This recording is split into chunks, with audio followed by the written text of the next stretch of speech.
All right. Let me try and remember anything about 3 weeks ago. Uh, the last session was basically us doing our little trials, not little, but our trials with the different members of Omen's group, and some of us were combat. Ballyhoo played hide and seek, I think, for a little bit. There was a little bit of combat. It was almost like a comedy hour. Um, Corlin was stuck in a room with uh fuck, why can't I think of his name all of a sudden? Uh her big bad from her past who was dead. Ben Warren. Thank you, Fen Warren. um let's see. Um Lyric basically was given a questionnaire about the group by Omen. Let's see. Locke uh, was being swallowed by a giant snake who isn't a giant snake. Which turned into a conversation, which turned into them going to the moon. Forgetting anything. At the end of the session, I know everyone but Kyrian and Locke were all in one place talking with Omen. And I have a feeling the only reason Kyrian isn't there is because Kyrian wasn't there last week, so he didn't get to finish his thing. So, um, so yeah, Locke is on the moon. Pretty much everybody else is having a conversation about what just happened. I believe that's the majority of everything. We will say that it's canon Kyrian is not there, just because it makes it easier, but you are correct about the real life reason for that. You've sussed me out. That being said, anyone want to add anything? Okay. Sorry, I'm answering the question. Yeah, how dare you?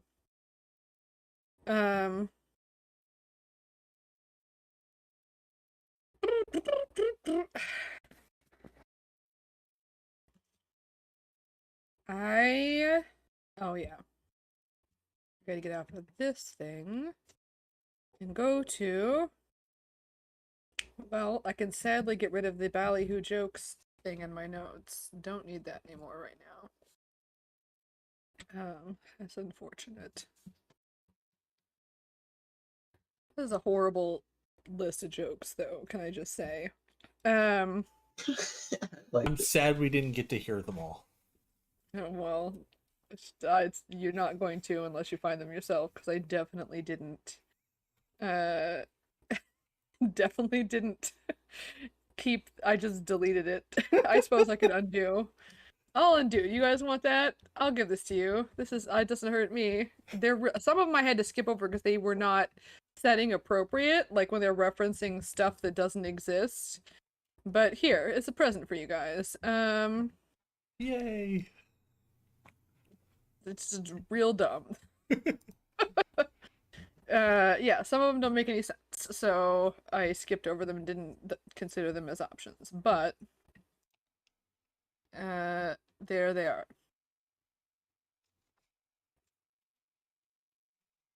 Where is this? Oh, I'm sorry. In general. Okay. All right. It is currently 6 p.m., probably a little after, on... Hang on. Oh no, something happened. I think I deleted something from this page. It is Olus, though. I'll have to make another one. I had a thing that I must have.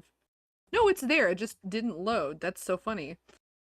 6 p.m. on Olus. The first week of Isan. A little after that. And you guys are not on a boat. Oh no, don't do that. You are. At least some of you. Sorry, guys. I did an exciting thing. I almost got. Where is this? Where are you? No. There you are. Okay. Well, most of you are with Almond. I actually think that we'll start off with Locke, just because that's easier. Because then I can give Lyric a chance to get here, but also get everybody who is currently playing to get your act together. Refuse. Well, let's hang on. Let's see.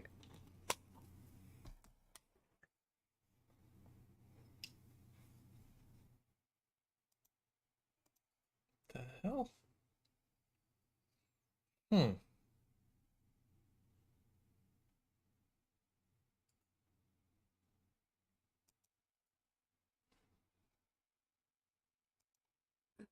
There, you're back. Okay, good. I was just about to ping you. I was like, I need him. Honestly, have no idea what just happened. I disconnected you. I was being a jerk. No, my entire Discord restarted. Oh, well then I didn't do that. Yeah, all I Maybe did he had was an update disconnect you. in the wing. I didn't think I needed one. All of a sudden, my Discord just was like, nope, I'm done. I was like, oh. Oh no. That's very funny. Are you good? Like, you've had a couple things happen, because you also did something weird. Your settings got mixed up. Yeah, Right, I don't know why it does that from time to time. I think if I don't use it often enough, it's just like, well, you don't need these. Okay. So now that we're done acting like ding-dongs, by we, I mean me, and also Locke's computer, you're on the moon.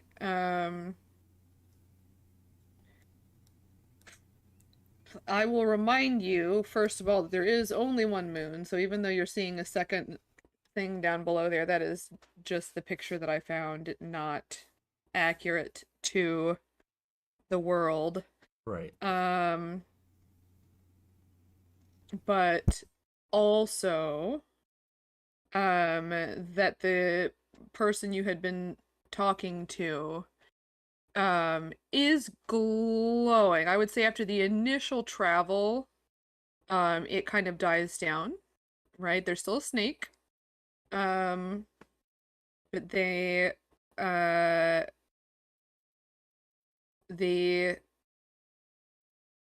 aren't, before they were like cool colors, but not kind of fully revealing, I guess, everything about themselves. Now they are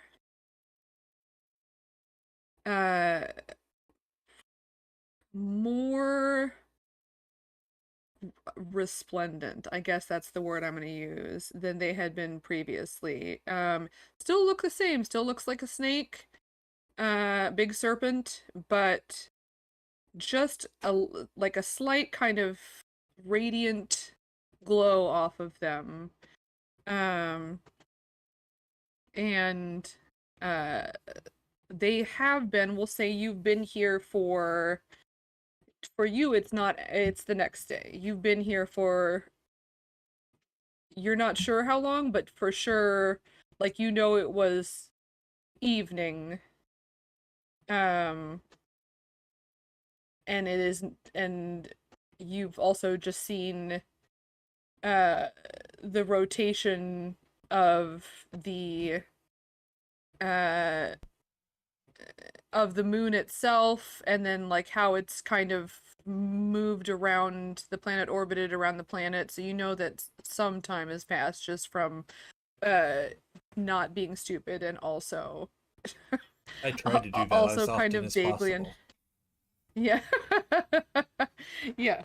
Yeah, you have a general idea. Also just your connection with the moon as an object of religious focus that also does not hurt in this instance. You kind of Right. have just a general like sense that some time has passed. Um and basically while you've been here, hang on, I can do this. I didn't think I needed this, but then I do.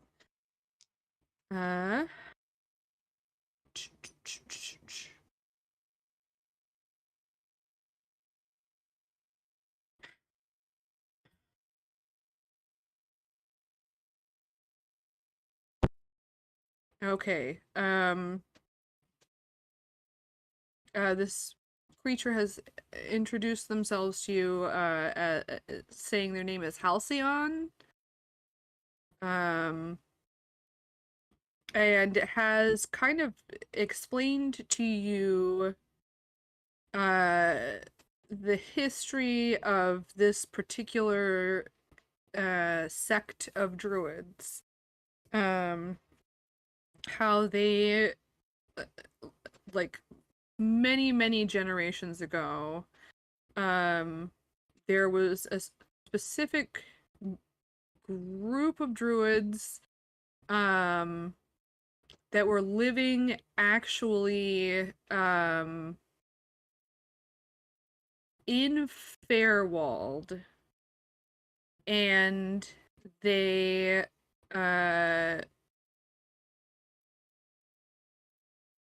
the leader of, or not, I don't know, at the very least the spiritual leader of these druids was very devoted to Melora, or not Melora, nope, wrong person, sorry, I was thinking Fairwald because of guys, I can do this, Fairwald because of Corlin, but no, was very devoted to Saloon, and just the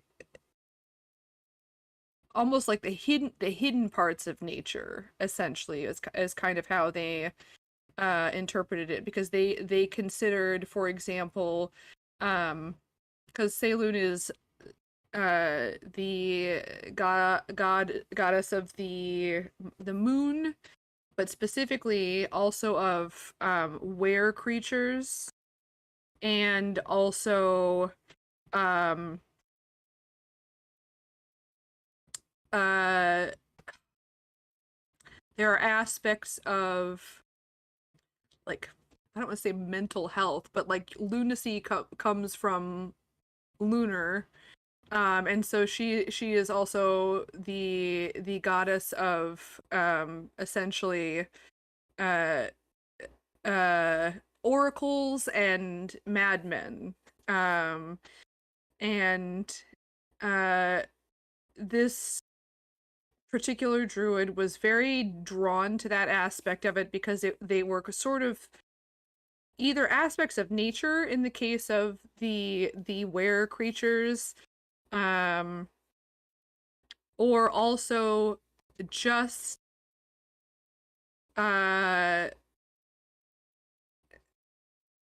parts of our selves that people don't like to confront or acknowledge. But this particular person whose name has been lost to time didn't feel that was right, and felt that it was just a different part of nature, right? Like in some cases a way it was connected to the druidic culture because of, for example, the connection to animals and being able to shift into animals, and it was a different process. One of them was considered a curse, but in the faith of Saloon, not so much. And there were were creatures who worship Saloon tended to focus on like meditation in a way to kind of help them better control these transformations. And then also, as far as like oracles and madmen, this person was of the opinion that and then in general, like other worshippers of Saloon as well, that just because someone wasn't perceiving the world that everyone else could see in the way that everyone else could see it and make sense of it didn't mean that they should be discredited or treated horribly or discarded or anything like that. And this particular druid sought to kind of embrace the changing nature of the moon and like shifting perceptions in their own way, unique to the druidic practice. And that they were able to, through this willingness to kind of let go, because a lot of historical druidic practice had been, up until that point, not control, right? Because nature is wild, but definitely like control of like, this is nature, I must protect it, here is the healthy way for it to be, and if people are endangering that, you know, I have, these are my rules, this is how I think it should be. And there was sort of that personal set of tenets and like rigidity within those tenets and beliefs, that what came to be known as the Circle of the Moon was a little bit more like, let go and see what happens. And as a result, they were able to embrace these, albeit kind of slightly more terrifying, bigger transformations. Just because shifting from like a humanoid, or at very least like a human-sized approximately creature, into, say, a fire elemental is a bigger shift than changing into a squirrel. And so that sort of letting the change overtake you, and even like free falling into the change to get that bigger result,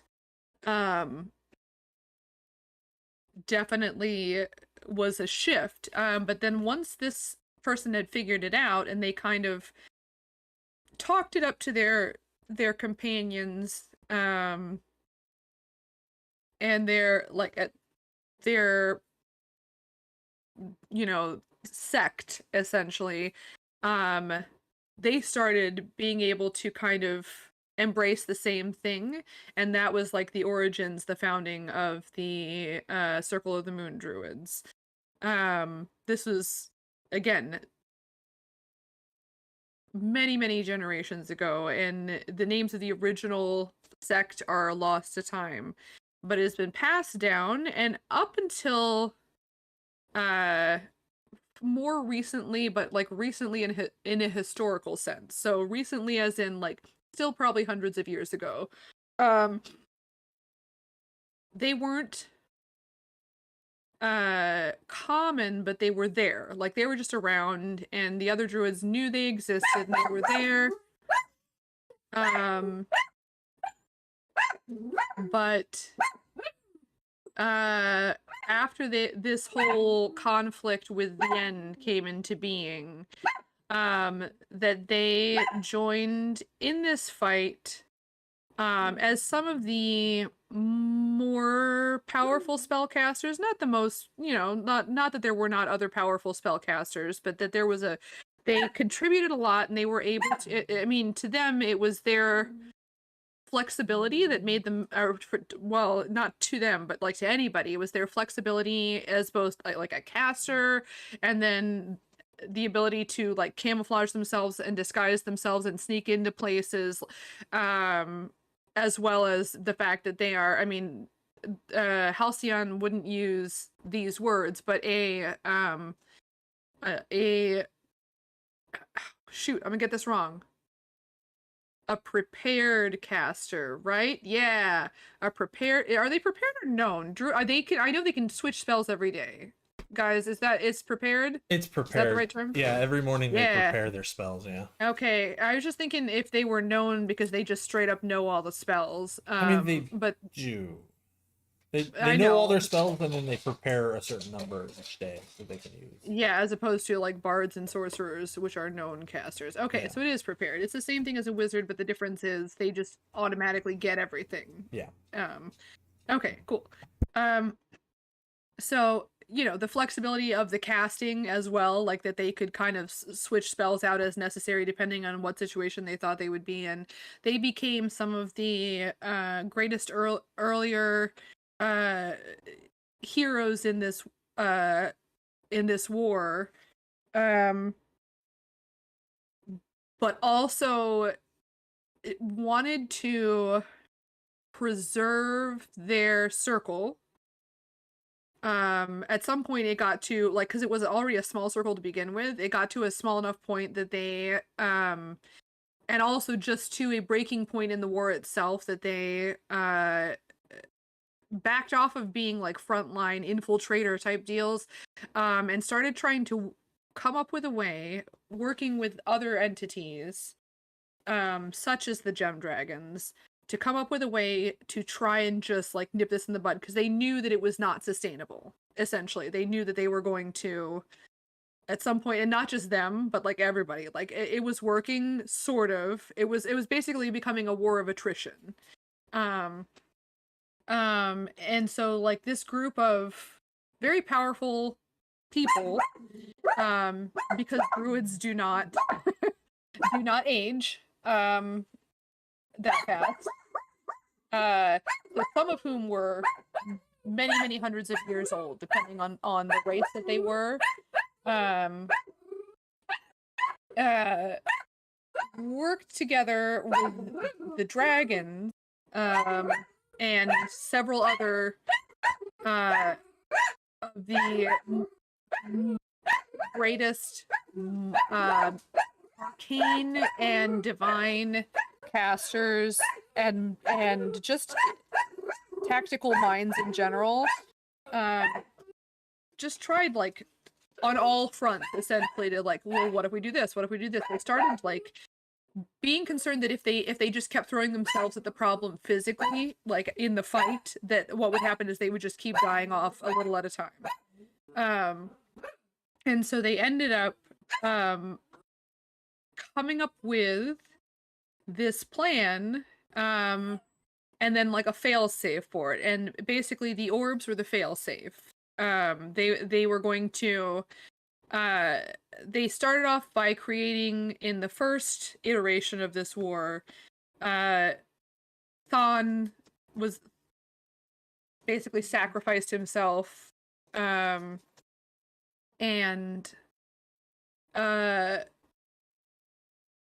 with the idea being, Thon did, as well as the most powerful druid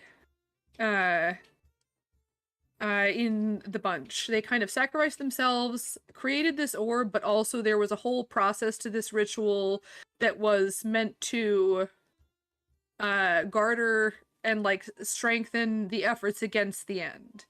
And it appeared to work for a time, and it was great. And then it happened multiple times. Like, it just kept essentially cycling back, where like another sacrifice would be made, and then now there are 2 or 3 or 5, or, you know, it wasn't always a single dragon at a time, but it was essentially like the initial sacrifice was thought that to be powerful enough, but then somehow the end came back, and they're not 100% sure how, because they don't fully understand what or who the end is.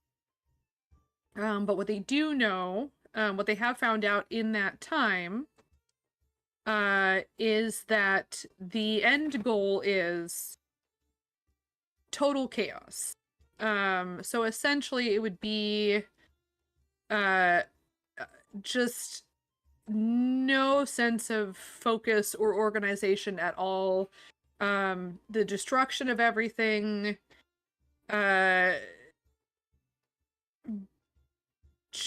Just, I mean, it would basically be the plane of chaos, but on a larger scale. In such a way that would break down the barriers between a bunch of different realms. So, like, the plane of chaos is fine. It exists. There's some crazy things that exist there. But it's in its place, and then the plane of total law exists. As well as, like, the astral plane and the ethereal plane, like, they all exist, and some of them are antithesis of one another, but they can they coexist because they're in their space, and, like, there are boundaries between them, right? There is something separating them to the point where, like, if the plane of total law and total chaos came into contact with one another, that would not be good. And at this point, like, whatever this entity is that the end is a manifestation of, or an avatar of, or a messenger for, the goal is just the breakdown of everything. And not necessarily in a way, because it's happened over the course of this war, of which there have been many chapters. It has happened that the world has sort of fallen apart, and been pulled back together again by powerful entities, by a combination of, like, efforts of the gods, and also some of the more powerful, kind of longer-lived beings like the gem dragons. They've kind of pulled everything back together again and, like, restarted it, essentially. Kind of like not a big bang, but the same kind of idea, where there's just like, okay, all this stuff happened, everything was kind of falling apart, and we're gonna smush it back together again and put the Play-Doh back in the jar. But every time you do that, there's a degradation, right? It's just and it's fine, like, it's recreated in a way that is sustainable, but then the end keeps coming back, and they have not yet been able to fully defeat this entity. And if they got their long-term goal, there wouldn't be anything to put back together. You know, the Play-Doh would be gone, and there wouldn't be a jar. Essentially. So that's what Halcyon is able to tell you about the kind of origins of the Circle of the Moon. And also over the course of this time that you're there, they kind of explain to you that Omen would have chosen you to carry this on, and that not that there could only be one person in each circle, but that at this point in time, you and Halcyon are the only Circle of the Moon druids that exist. And it has nothing to do with. It has to do with, there is a quality of character, not even character, of spirit, a quality of spirit, that they look for, and that Omen is able to recognize it. Cannot really. Omen's got their own thing going on, so they're not looking to be a druid. They're too busy doing other stuff. But the good thing for them is that Halcyon is incredibly long lived. You also discover over the course of this time that you're up there, discover that the thing that you wanted to put in your necklace is actually a celestial and not an animal. So, yeah. Oops. I mean, Um, I just wanted a friend, really. I was curious to see if it would work, but that was more of a meta thing. no, that's fine. Is there anything that Locke would have, based off of what I've said, that Locke would have, feel free to ask any kind of questions or ask for any clarification if there's anything that he would have wanted to know based off of.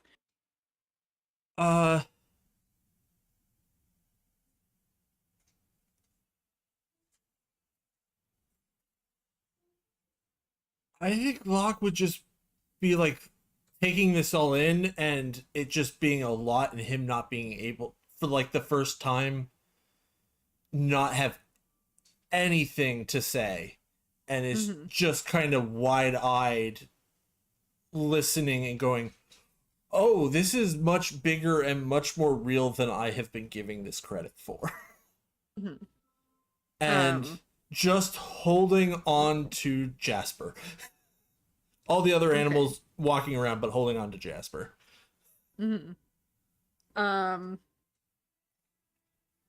and while Halcyon is kind of explaining this stuff to you, he's also working on helping you kind of reach the same sort of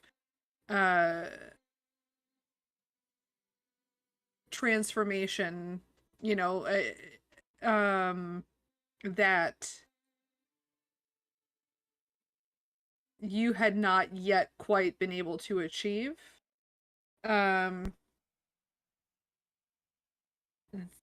He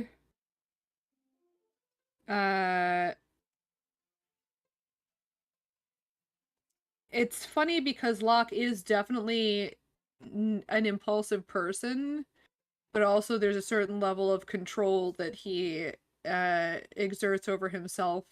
As far as like what he's putting out there to other people, not necessarily internally, but he definitely like the hat of disguise is any kind of indicator.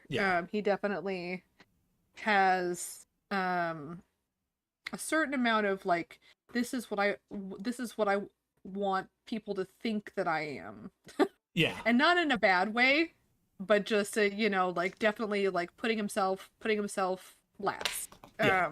And to the point of not letting other people see if there's a problem. And that's definitely something like that element of kind of control is something that Halcyon would definitely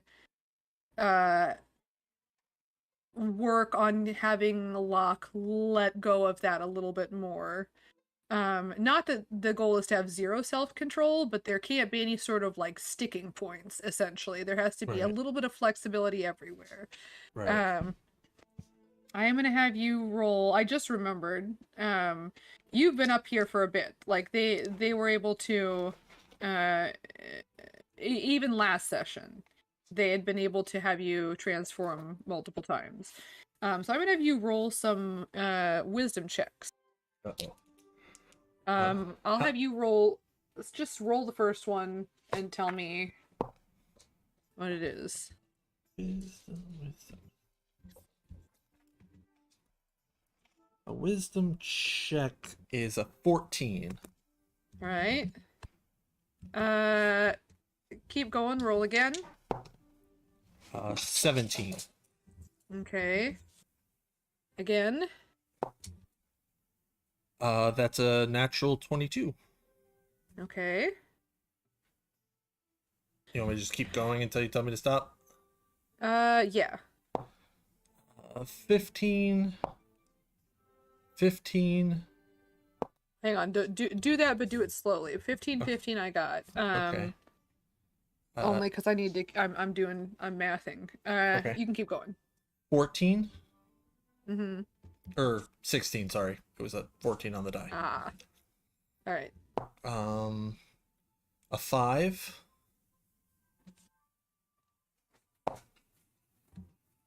9. All right. Hang on a second. No. Okay, hold that. Keep that roll just in case. But let me do this. Boop. And oh, hey, I can do this. I'm a ding dong. All right, hang on. Way faster than what I was going to do. Bloop. Okay. What was the next roll? The one that I rolled right after you said to stop Yep. would have been a 19. Okay. I think you can stop. Okay. Yeah. So you're up there 2.5 days is what it Woo! amounts to. Almost a week that I've been gone.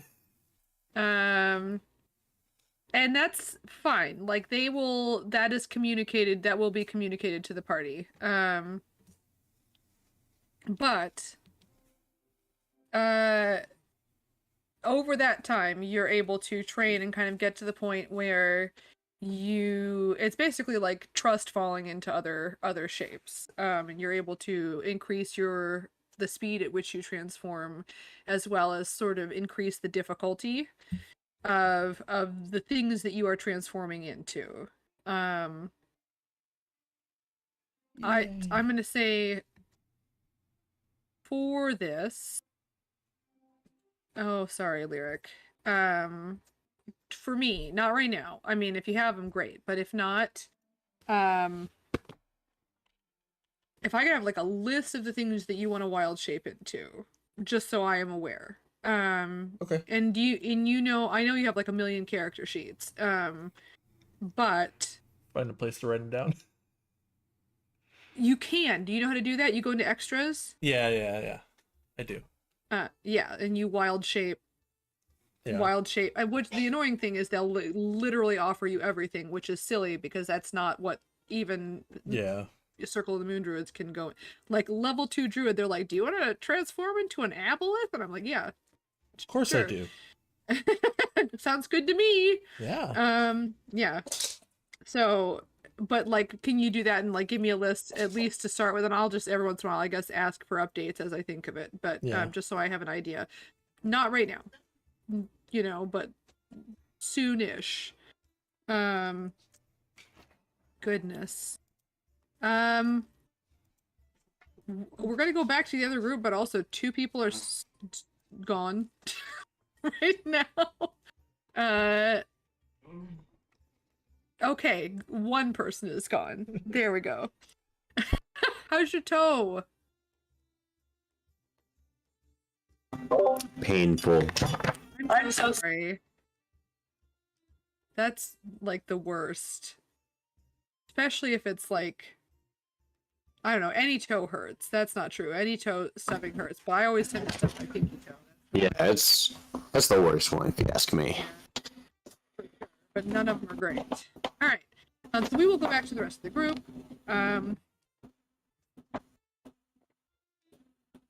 Where is it? Oh, it's here. I keep looking at it and expecting it to be a different color, and I don't know why. All right.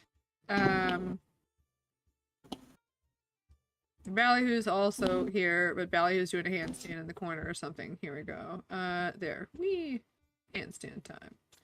Until they get back. Oh, speaking of which, I do need to go through and change the settings. Do I? Hang on. Can you guys see... Did I change the settings on these specific tokens? No. Ballyhoo's Ballyhoo, but what about Lyric? Lyric would be the one on this map that was everybody. Nope, Lyric and Lyric. So everybody can only see out of their tokens. Like if I real quick move you guys to different rooms, you can only see your stuff double check that for me? Yeah. Oh, I don't know why I moved Omen. That's stupid. What I meant to move was Coraline. Whee! Coraline, can you only see your stuff? Okay, cool. I'll confirm that with Ballyhoo. I can see everybody, but You can? I can. Which is funny, because it says represents dynamic lighting. I don't know. I'm not gonna worry about that right now, because I'm not sure what's going on. Wolfgang, what are you doing? Calm down.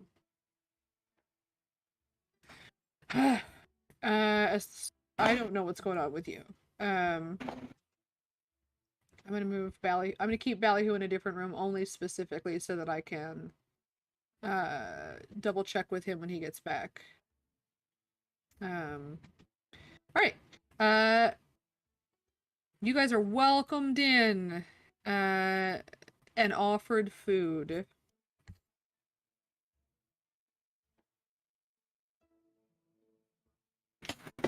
Very simple. Where?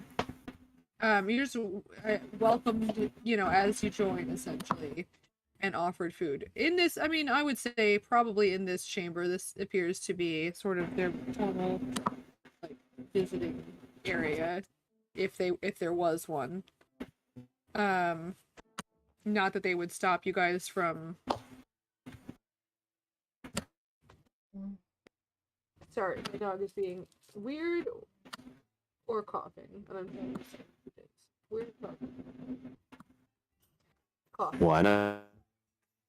Why not both? I mean, probably, but okay. And you are allowed to rest there. You're offered rooms, which are not pictured here, but there are these steps. Let me go to the lighting. Here, in this room, which I don't believe that you guys have been to. Down into some rooms for you guys to stay and hang out. There's like a set of double doors, but I'm not gonna bother messing around with everything. But basically down these, there's 2 sets of stairs in here. You guys are given rooms to stay in. And just told that Locke in particular is going to be a while. But that he is okay. And that Kyrian is... Are you back? You're back. You're typing. Me, yes. Okay. You're good. Can you only see on the map where your token is? Or can you see through everybody else's token? It's hard to tell. I can see Lyric right now. Should I be able to? No, you're in a different... Well, unless you can see through, like, the doors. Let me move you further. I can see both Coraline and Lyric. I can see walls and stuff over there. I'm pretty sure I'm seeing through their tokens. Okay. Well, then I'm gonna put you back I've over got there. control of them too. Okay, well... Oh, I know why. I'm a ding-dong. Alright, I'm gonna fix that. Coraline. Oh. Yeah, I have yes, I have control of Ballyhoo. Okay, as fun as this is, I remembered how to fix it. I'm a ding-dong. All players is gone. Save changes. Alright, only Coraline should be able to control Coraline.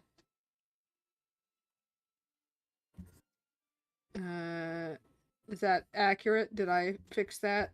Can everyone confirm? I can still control Ballyhoo. Just you. You're the only. I can only do one at a time. Yeah. Yeah. I can't control Coraline. I can still control Lyric. her. Alright, save changes. Whee! I am gonna give you let's see. Represent. I'm gonna give you, because you're filming. If I do this, save, lock. Can you see if I move? Well, first of all, let me fix Lyric, because I just realized the thing, because you wouldn't be able to see, and you're the one who's filming, or not filming, whatever. Yeah. Yeah, recording. Lyric can only be controlled by Lyric. Can you, so you can move Omen around, correct? Yes, I can. Okay, don't, but now you'll be able to see. Yeah. No. Okay. Yeah. No, I was just showing All you right. that it would work. That I have access. Yeah. And then this one. On. Save. Woo! All right. At this point, everyone is limited to one token that they can see / control. Is that check Ballyhoo? Because Ballyhoo was the last one I could do. I can't see Omen. I can control this. Who is this again? You can? Yeah. Oh. Huh. Yeah, same. Edit. No, that's not what I want. This one right here, Coraline. This is so stupid. Did I not save it? Edit. Coraline is only controllable. Okay, try refreshing, because it's correct in her sheet. So try refreshing, you guys. All right, we're gonna move on. Sorry, guys. Regardless, we're gonna move on. But I just wanted to make sure that everybody could see who needed to see. So you guys are offered refreshment, and you are allowed to rest in these rooms that are underneath, kind of further down in the mountain. They're well made. They are kind of inlaid. The walls are inlaid with this green rock-like material that is luminescent. And then the ceilings are enchanted, and you are able to kind of choose how you want the ceiling to look, but if you don't choose, essentially it's basically enchanted to be about as bright as daytime during the day, and more muted at night, but just basically like you're not in the dark and you're not going to be stumbling around and bumping into things. But other than that, you could choose, like, I mean, Omen would show you can choose to,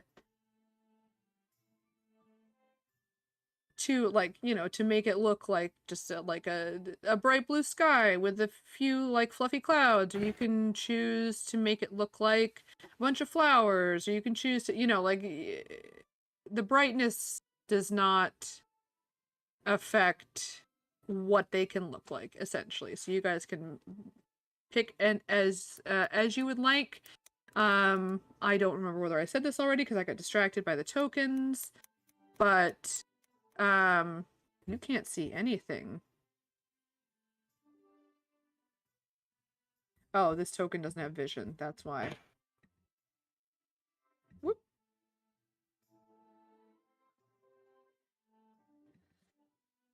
There you go. Save. All right, you should be good. But you are told that lock will be a while. There's no specific number of days that Omen is aware of, because it really just depends on how things go. And that Kyrian also is taking time to discuss some things. But that appears to be doing okay. I mean, that, and that, again, you're reassured no harm will come to either of them.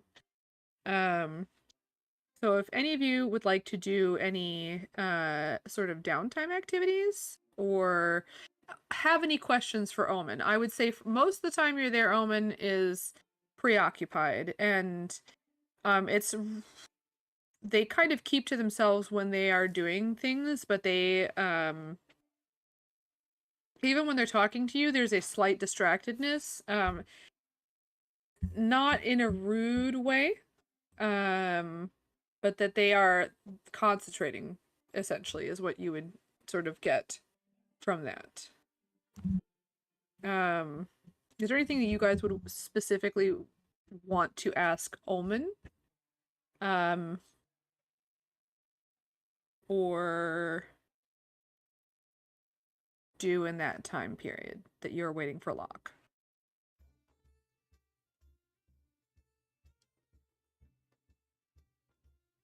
We'll go in order. Ballyhoo.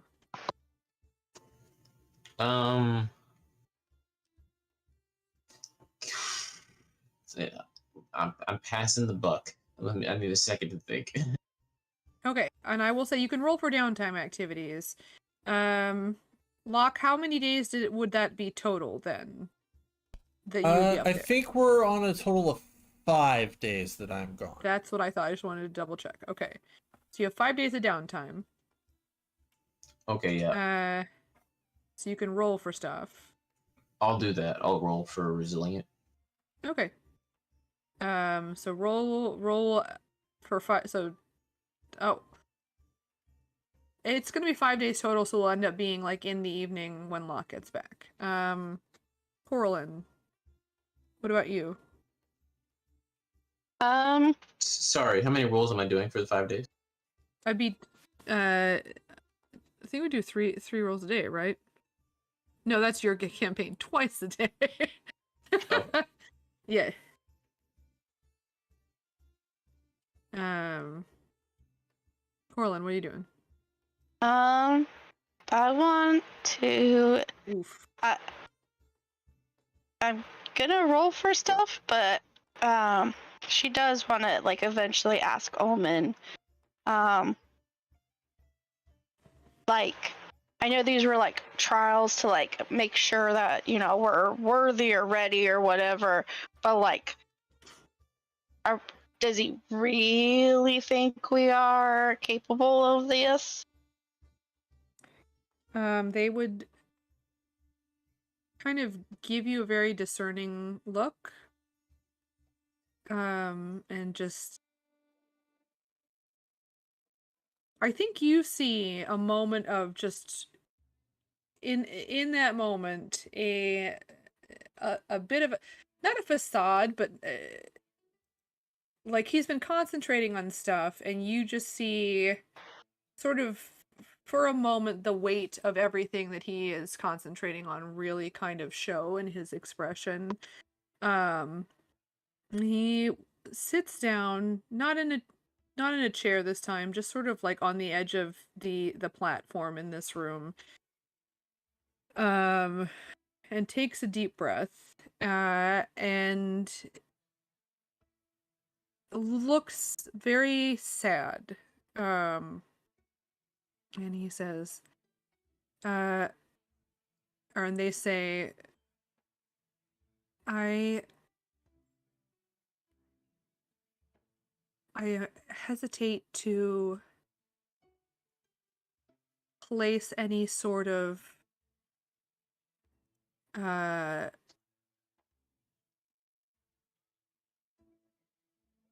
expectations on anyone. We've thought this has worked before, and every time they come back. So, yes, I do think that you all are capable, but I also must admit that I don't fully understand this entity that we are confronting. I think that this group is, with effort, certainly still building up your skills, but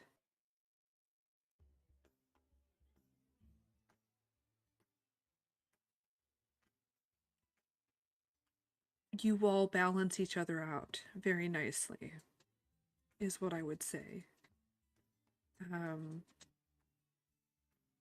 And I can also, with very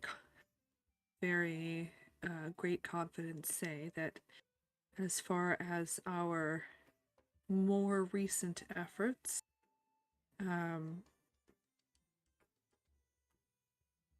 I personally feel more confident in your group than I have in a long time.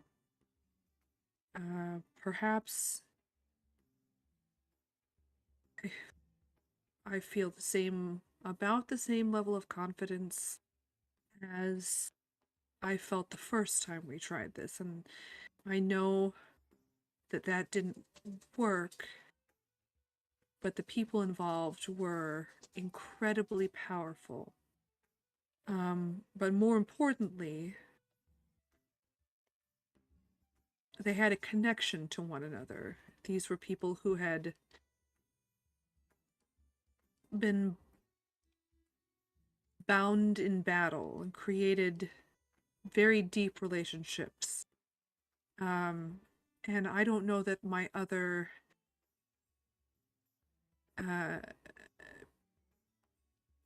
peers saw it that way, but to me that was the most important part of their strength, was not just their magic or their knowledge or experience, but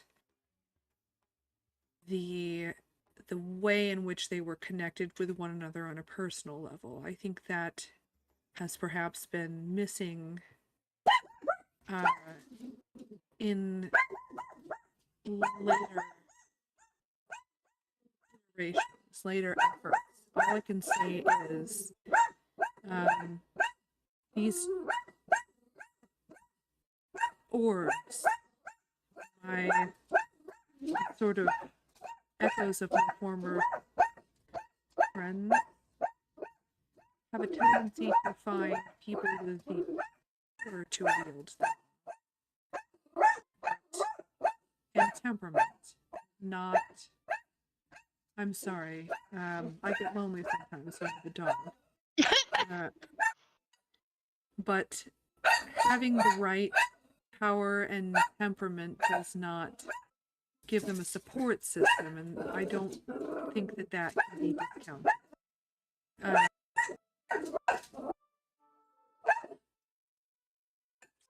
So, I don't know to answer your question, but I feel hopeful. Do you think that you can do this?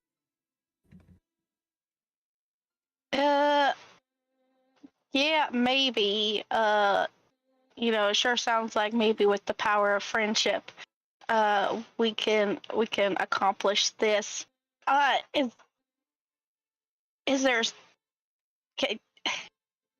Is there something maybe that we should try differently than what everyone else didn't do?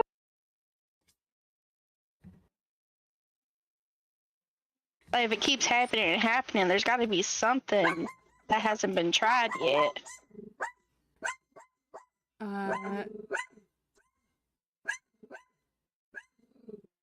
The end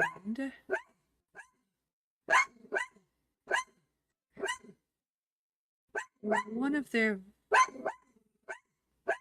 more powerful abilities is an affinity for magical items. Most people are capable of bonding with a very limited number of magical items. There are some people who can push themselves and expand that limit to a certain extent.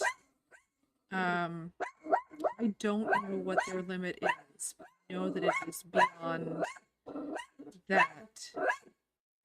I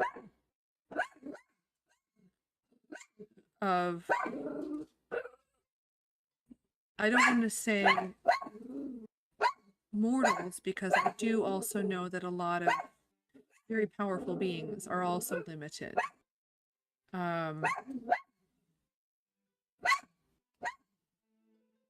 Separating them from their magic items would weaken them. I think that it is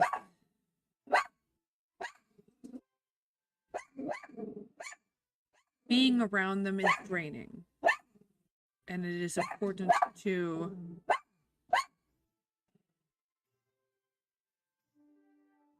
do what you can to bolster yourself. I think that that is something that you, in particular, will help with, as well as your friend Lyric. I believe also has certain capabilities to support, make your allies stronger, better, or give them a better chance at success in various ways. And I think that those skills will definitely come into play.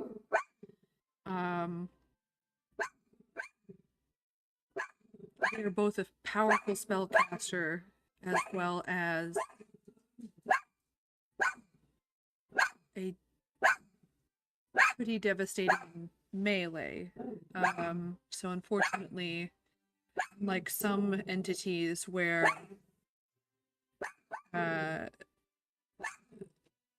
for example, casters, I think in general, tend to kind of crumple in melee.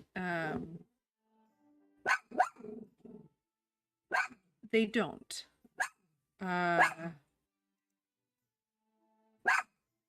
They appear to have regenerative capabilities.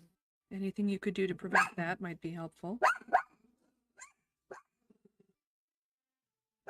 They will no doubt surround themselves with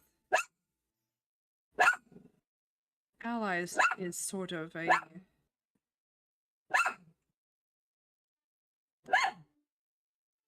misnomer. Pawns who can distract you from your goals. So you have, I believe that you have several people in your party who are good at working a crowd. Any sort of distraction, and they kind of, at this point, glance over towards Lyric. Or, just anybody you have who can keep groups of people busy. And I believe perhaps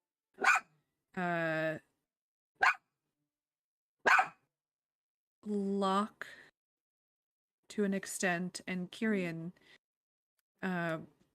both have certain capabilities there, while your more heavy hitters could focus on well, Ballyhoo can do that as well. I think you have a nice mix, I guess. You seem to be pretty suited. Just keep... Anyone who's a healer should keep the people who can do heavy hits or crowd control functioning, I guess, for lack of a better word. And then again, I think that you and Lyric would be a great help to any sort of... There are certain devastating effects that the presence of this creature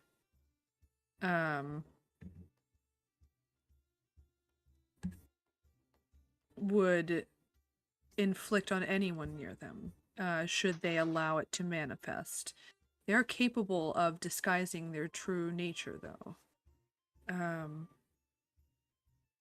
while they're disguising it, they don't benefit from any of the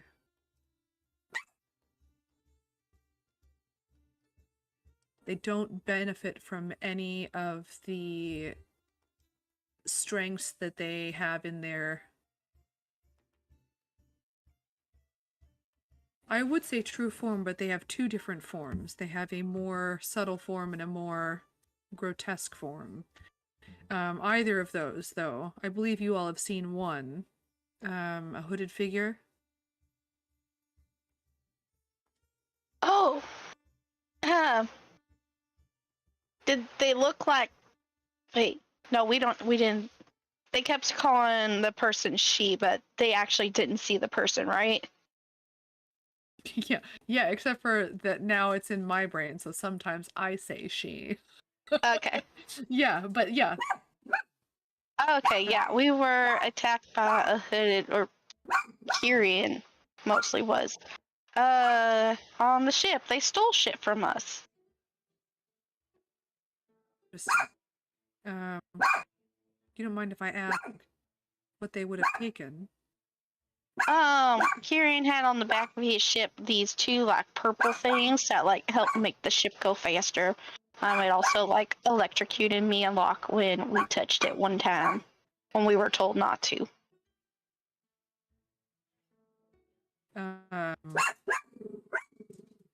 Only look intrigued, but maybe not ask for clarification. Maybe ask for clarification. I mean, ask for like a more detailed description other than purple things that electrocuted you one time. I can't remember what they're called. I don't know. I mean, I will tell you that Kyrian had a name for them, but that that doesn't mean that's what they're like. Exactly. Called. Like they didn't have a name. I think he called them Wave Striders, but Yeah, more specifically like purple purple things could cover a lot of whatever. Like an omen. Yeah. That's true. Like a lilac is a purple thing. You know, so would ask They for were more specifics. They were two giant balls with like purple electricity kind of stuff in them, and they were tied to the back of the ship, and they helped make it go faster. Omen goes pale when you say that.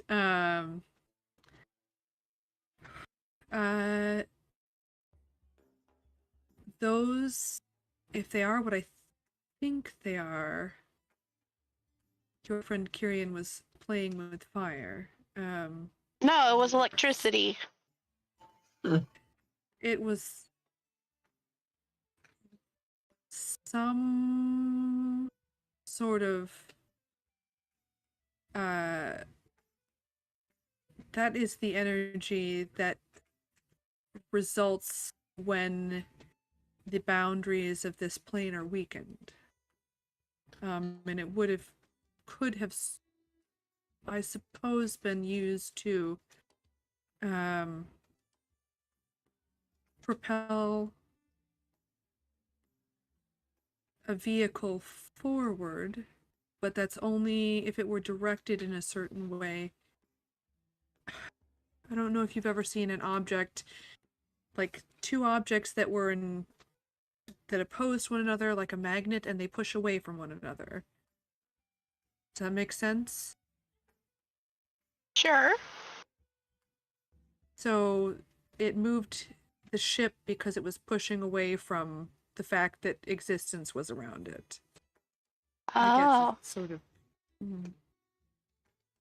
sort of the antithesis to, I mean, to have trapped it in that way would have taken a very powerful magic of some kind.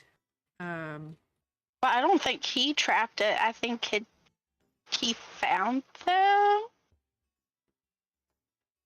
Right?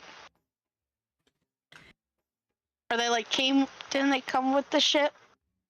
I'll let you guys. I don't want to give anything away that you guys don't know. This might be a conversation that you need to have with Kyrian, but do any of you know, did Kyrian mention where those things came from? I'm not sure he did in character. I don't think I know any at all. Okay. Yeah, also, you would have joined the game right about when they were gone. Or, well, that's not true. They were there for a little bit while you were here, but, like, yeah, you would have missed maybe at the beginning he might have said something. So you think he said it out of I character? think so, yeah. I think he Okay, made it like but not a in character. side comment about it, yeah. Okay.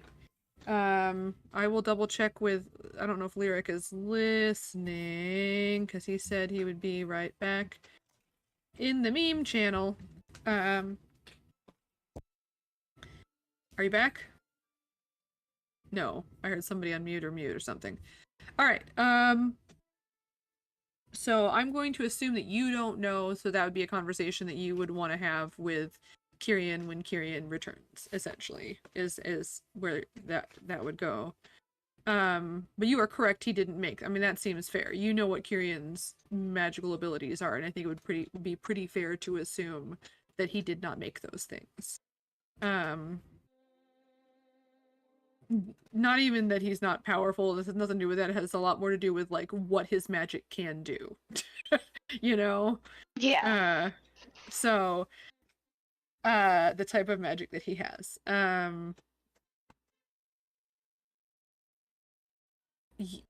Omen kind of looks at you and just goes, you are lucky to have touched those things and survived. And I'm glad that you are all right. Yeah, The person who it felt funny. being wiped from existence would, in the way that energy might attack anything, not just a living creature. I guess the only difference is a living creature can be compelled to interact with it. It's not good, and the fact that it is in the hands of the person who is trying to use it specifically to destroy our world is concerning. I'm curious where those particular energy traps, I don't know what you would even call something like that. I'm curious who might have made them. Because it is definitely no small feat.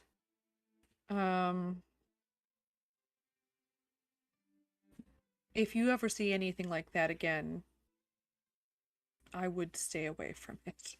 Or at least maintain your distance.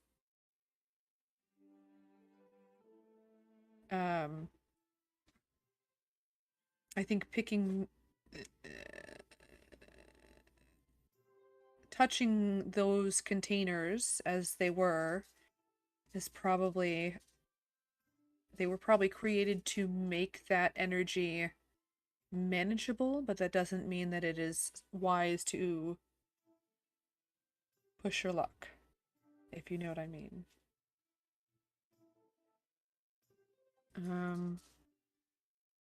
But anyways, that hooded figure is one way that this entity, the end, manifests, and it isn't specifically that. I feel like it's, to a certain extent, it has to do with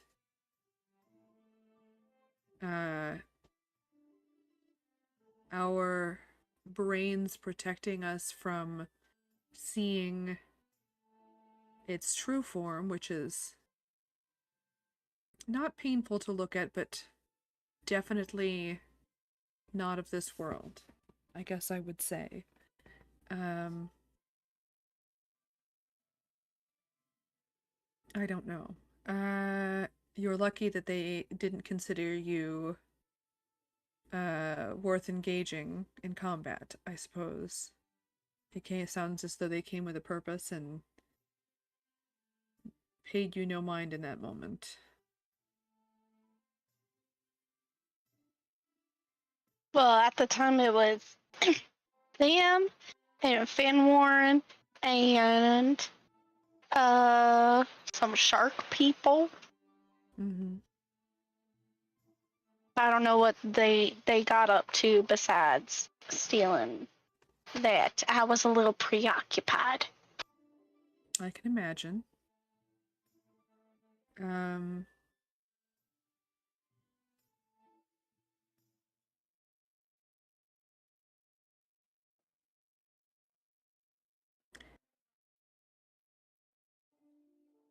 I believe that your dispatching of Fenwarren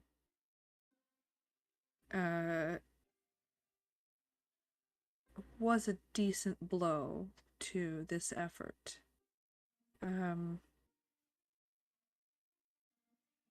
As I believe you're aware, he had been corrupted.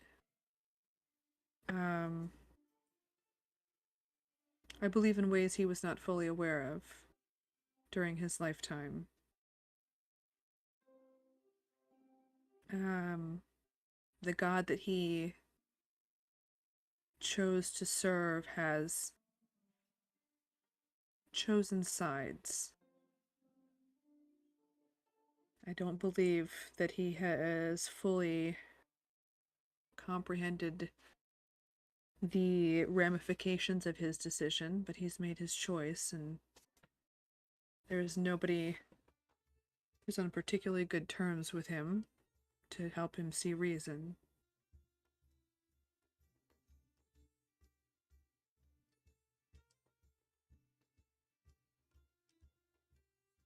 Yeah,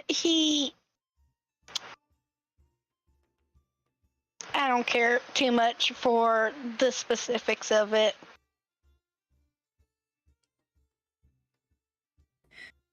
I can see how a god of destruction would find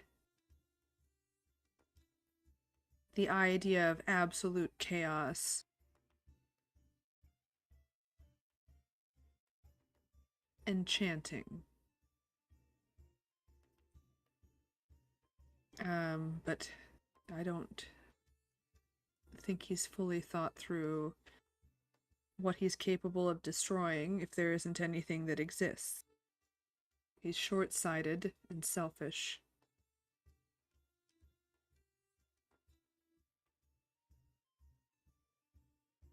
Are you like personal friends with him? Is that how you were able to bust Fenn Warren out?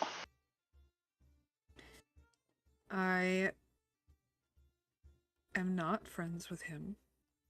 I've never thought the destruction of anything in the way that he seeks to destroy it is healthy.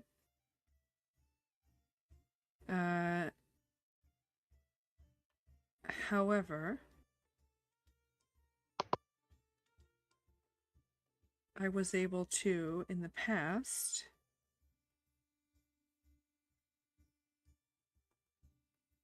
trick him into owing me a favor, shall we say.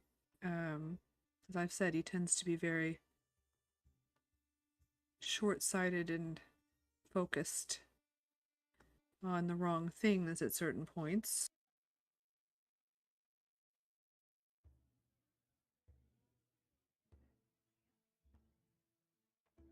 He's not stupid, but everyone has their weak points.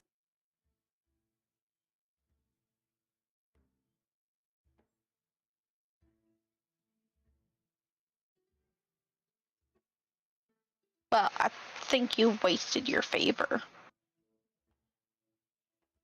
My personal opinion. If you, one of the two people who can bolster your allies in ways that others cannot,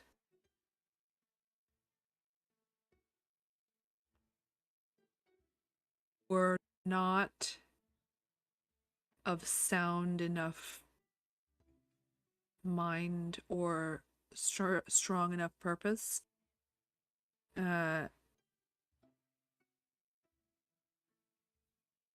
there have been holy warriors such as yourself who have fallen, and it has been to the devastation of all of us in the past.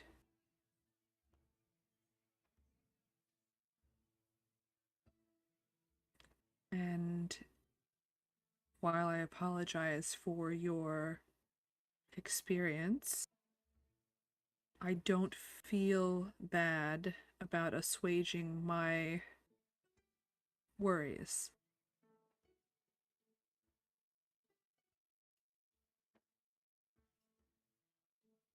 A holy warrior can be twisted into a terrible weapon on any side.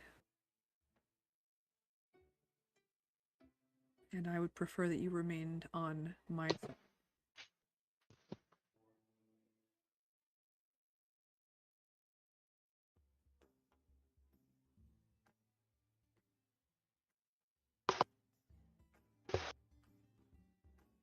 Well, you're lucky that the whole Fenwarren thing didn't go bad, and that I am still on your side. They kind of smile. I will keep that in mind in the future.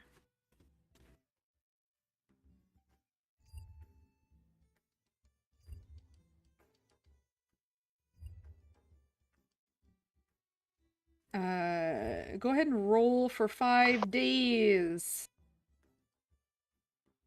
of downtime activity. Lyric, is there anything else other than rolling for downtime activity that you would like to accomplish in those days?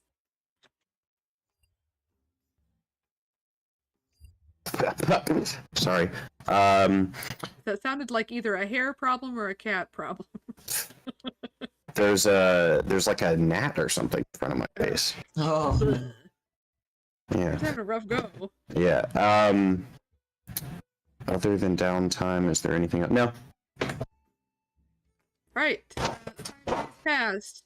Kyrian shows up, but he's moody and standing in a corner somewhere. Oh, that carry on. Yeah. Lock. Shazam! Oh, that never is gonna not be really cool and really freaky.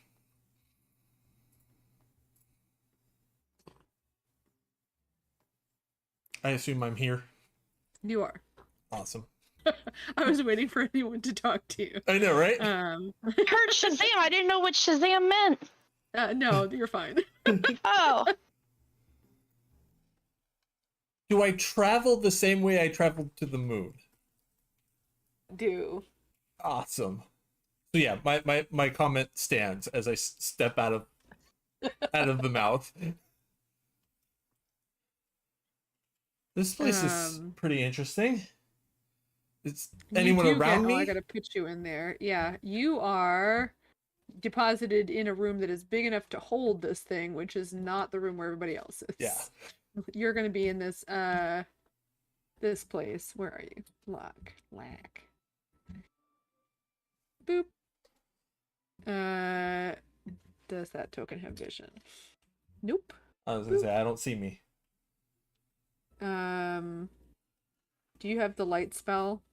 I do, and I tap 'Cause like you don't- my hair. Yeah, you don't have the goggles, or you're gonna give yourself glowing hair. Yes. I like it. Tell me how much light you give off with a light spell. Is it 20/20? Let me triple check. Light spell is 20/20. 20 dim light in a 40-foot radius. So yeah, 20/20. Okay. There you go. So there you are. I'm gonna take away Omen from you now that you can be yourself and still Yeah. see. Oh, Okay, I can't move. Okay.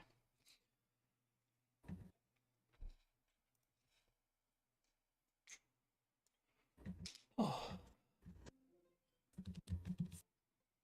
All right, you're good.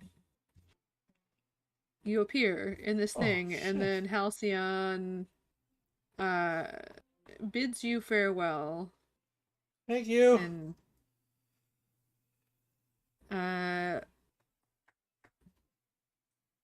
they kind of nod, and then he zaps away. All right, guys. Let's see. You could probably come out. It's probably safe. You wouldn't put me in the middle of a war zone right now. Pop out all the animals around me, and I'm gonna start slowly making my way, trying to find people, calling out, Corlin, Lyric, Value, Kyrian, just calling out for people. On dash. Kyrian, why did I do that? Kyrian hears you, but he's sulking in a corner, so he says nothing. Yeah. He's not here, guys. I'm sorry. No. Yeah, he's Lyric, you missed it. He is not feeling well, so that's why he is gone. So I'm just making him an edgelord in a corner. He's edgelord cowboy now. Because I don't want to roleplay somebody else's character that much. Ah, shoot. I'm sure, like, right before Locke pops up, it's like, been 5 days, and like, yeah, like, we've been doing downtime and stuff, but I think, like, the weight would get to Corlin, and she'd be like, okay, I know you said he's, like, fine and junk, but this is, like, taking really long, and no one else is talking really long, and you better not be lying about him being okay, or I'm gonna kick your butt so far. Wait, Corlin, who are you talking about? Talking Omen. Omen. Yeah. Why are you worried about the Omen? No, talking to Omen about Locke. Is Locke not here? Oh, I totally didn't realize. How long has he been gone? Ballyhoo, you gotta be fucking with me. I am kidding you. Oh my god. Prodding Corlin in the ribs a little bit, just gently. He's okay. Come on, this is Locke you're talking about. I take 133 of hurt feelings. Oh. No, I'm kidding. Is you want us that to go door find him? We actually can. open? Sure. I mean, it's unlocked, so we'll say you can open it. I think it was when Lyric went out there. But... Oh, I was gonna say if it's shut, I don't go that way. Oh, okay. It would not stay open forever. So let me fix the doors. Where are you? Where are you? I'm on the right side. Where do you go? I really don't see you. Ping yourself. Are you still on the platform? No, I'm actually near their room. I've been slowly inching my way over there. Oh, that's why. Yeah. Is the door still... No, for sure it's not. I Yeah. don't know... Oh, here it is. I think I slid all the doors around. Oh, no. Undo. That's not a door. This one. Boop, boop, boop, boop, boop. There. That door. I actually think I deleted that door or something. But yeah, it's for sure is not open, though.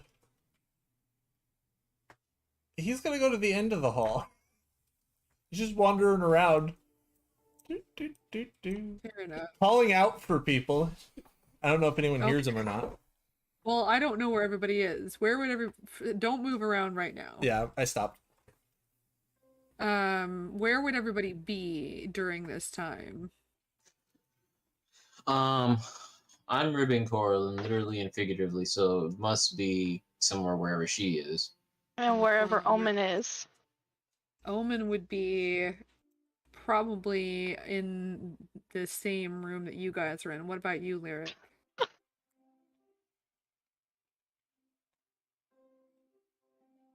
I will be with Omen as well, I guess.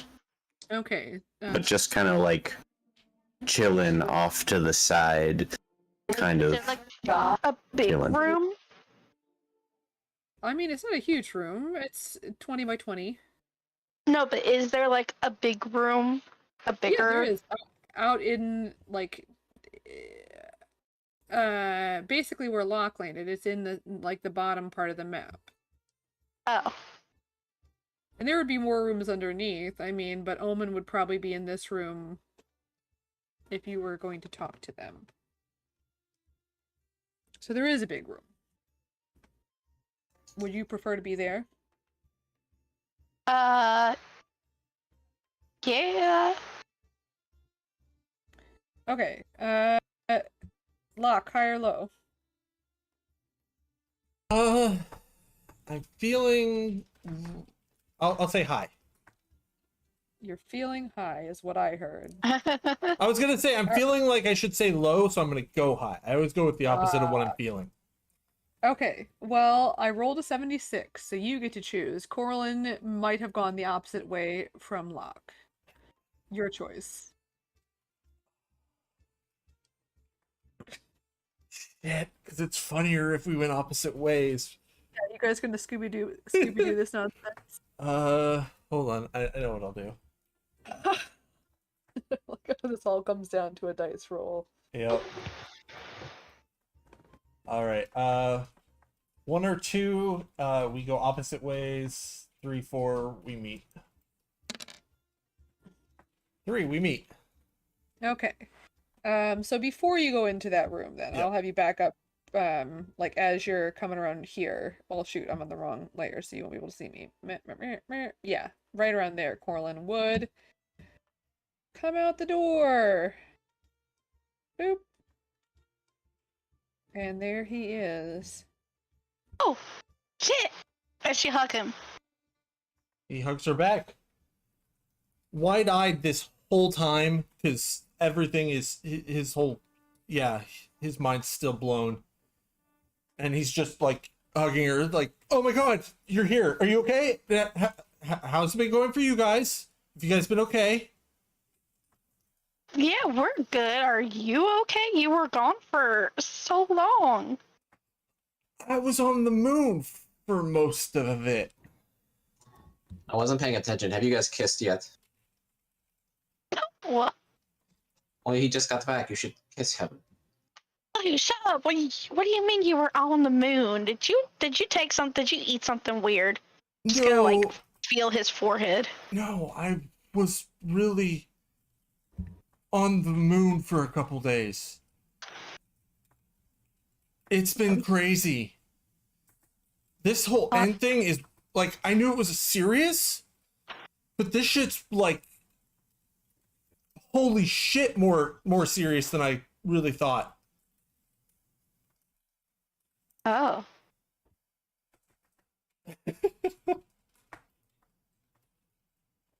Well, it's like the end of like the world in existence. So I thought that was always just pretty a big deal. Yeah. I kind of didn't think that it was real. You know, that's fair. Yeah. That's fair. Belly's just silently nodding behind behind Corlin with their arms crossed, just like, So everyone's good. Kirian's moping, but besides that, yeah, everyone's good. All right, good. Oh, I learned. You remember those wavy things that Kieran had on the back of his boat that we touched? That hurt. Yeah. Yeah, apparently those are way worse than we thought. We're lucky we're alive. Right. I guess that's a lot of situations, though. That's we're always lucky we're alive. yeah, that's pretty much been my existence since basically I met you guys. Nice. Glad I could help you realize that. Yeah.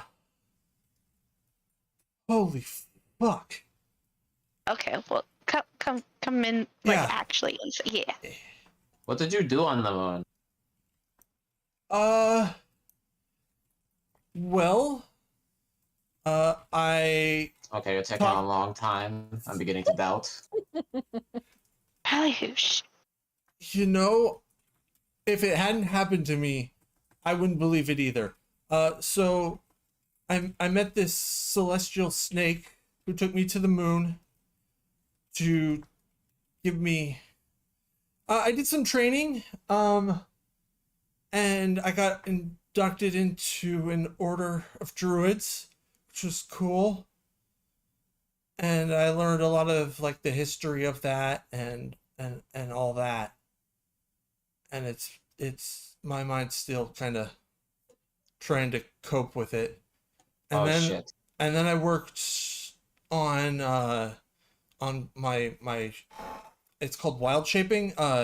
It's when I turn into animals, it's like I learned how to control that better, or not control, but like use it better. So I can do it a lot quicker now, and I can do it with like bigger and bigger creatures, which is really cool. Well, shit. Yeah. Yours wasn't really like a test at all. You got to do like cool shit.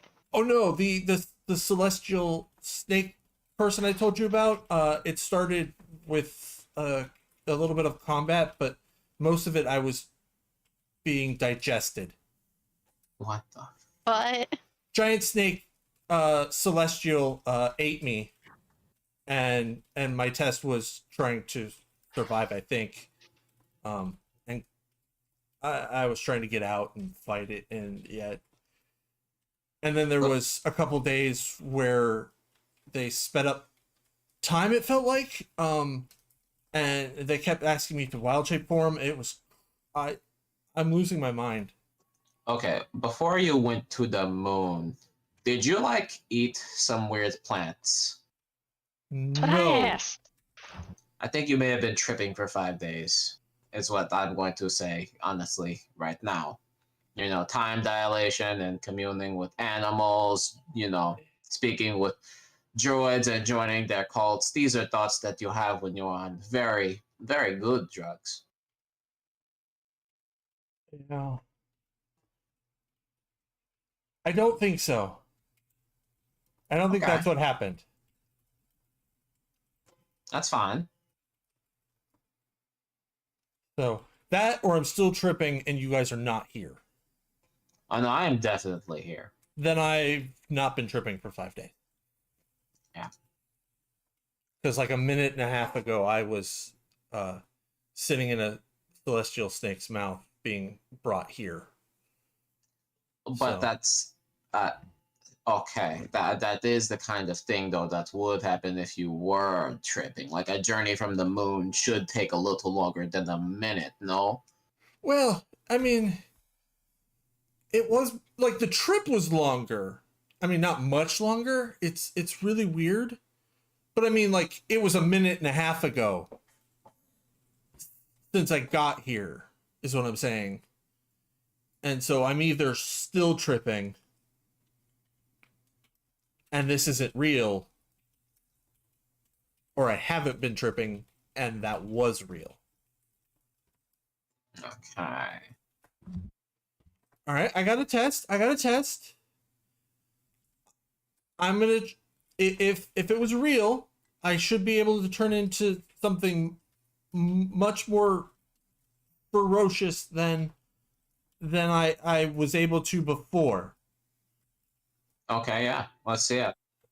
And Locke will go over and kind of like get like out of the way, like make sure he's got enough room for this. Have you looked over the list I sent you?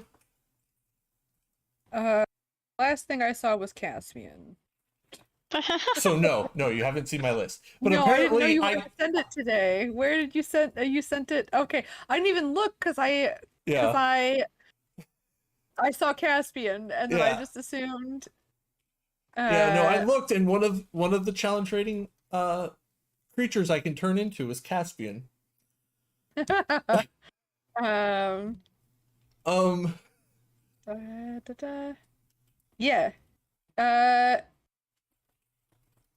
I'm gonna question Ice Spider because I don't know where you would have run into an Ice Spider, but I will give you. Let me check their challenge rating. I will counter offer. Shoot, give me a moment. But the spider things that you guys fought at the beginning, let me see if that's even worth it. I don't. What CR is the Ice Spider? The ice spider is a challenge rating 1. Okay. My homebrew creations. Where is it? Do. Yeah. This is also a challenge rating 1.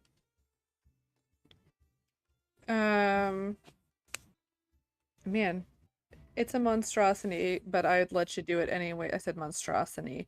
Guys, I'm fine. But type. There we go. I can.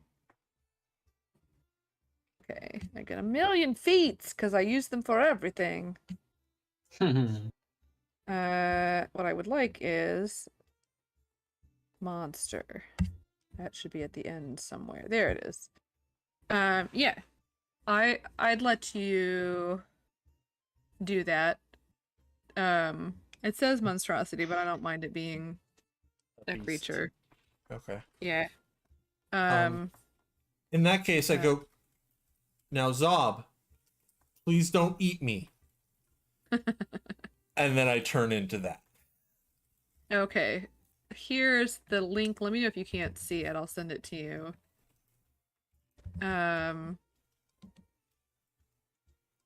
Spider King would be the same thing, but I don't know what a Spider King is. But Spider King. As far as I can tell, statistically, it's just a giant spider with more health, from what I could see. But it only shows me like that. When I was looking at him, it just showed me armor class, hit points, speed, and challenge rating. Oh, this is homebrew. Wow, I was like, that's not a thing. Rules, monsters. Let me try again. I did homebrew, and they're like, challenge rating 20. I was like, well, no, you can't do that one. No. But that's also not the right place to look for it. So it's somebody else's take on it. Is the answer? Canis Arachne. Yeah, so you can see that one. Yeah. Sure, I don't see any reason why Locke couldn't just be like big spider guy, because you guys did run into large spiders. So you would actually be able to anything we've run into. You'd also be able to do. So Spider King's good, but also I think it's what's it called? Is it just spider? Giant spider? Because we did run into a bunch of things. Yeah, giant spider you could do. Yeah. As well. Yeah, I basically put all the spiders in that list. So if ice is out, that's fine. Just because I can't think of like with where Locke lived, I don't know why he would have run into that. So Spider King's fine. What else? Ape makes more sense. Not that he's necessarily seen one, but like that he would be familiar with them. Just maybe learned about it or something like that. Everything else is fine. Okay. So yeah, I would also be able to do any kind, because I think that Corlin's got a warhorse, but also there is like riding horse, which I think is a different challenge rating than a warhorse. But any of the horses, you guys have riding horses and war horses, so you could also feel free to add that as well. Yeah, it's lower than the half rating, which is anything that was like basic druid that I could potentially have done. I didn't include in that list. It was only things half and up. So. Right. But yeah, I am. Sometimes a riding horse might be useful because of speed, though. That would be the other thing. Yeah. I've got that in my list of things that I can do, but so. Yeah, I don't know that ice spider you'd learn about, but yeah. So that's you're good. Your list is fine. Okay. So yeah, I turn into the Canis Arachne that we had bought a bunch of. So this one looks a lot friendlier than the other guys because it's basically just, Locke's temperament. Because those with some sort of like torso attached to a spider body. You basically look like a spider centaur, a drider, but not really. Bam. I'm not gonna do that token. I feel like you might change size though. Were they large size? They're small. Oh, okay. You do change size. I do shrink. Yeah. Um.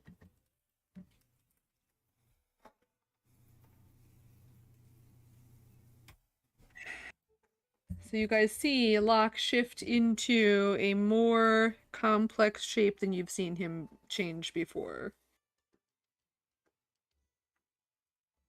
And I climb up a wall. Just sit on this ceiling. Okay, that's pretty good.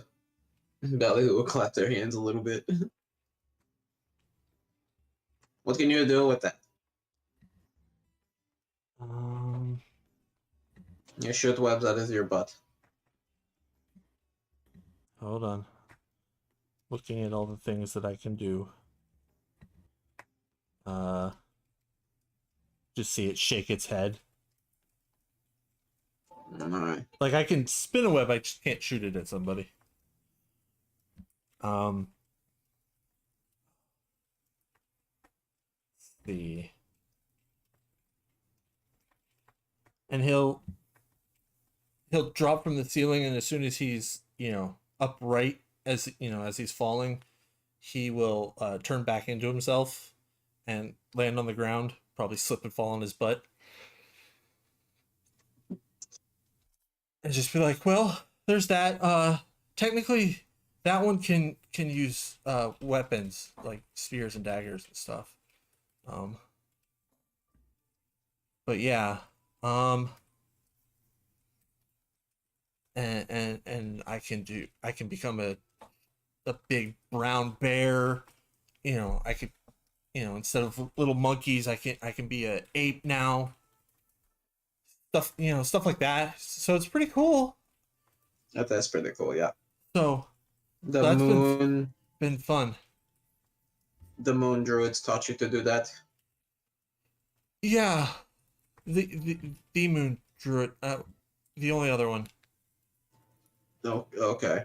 Yeah. And what is the name of your snake that you were in the mouth of?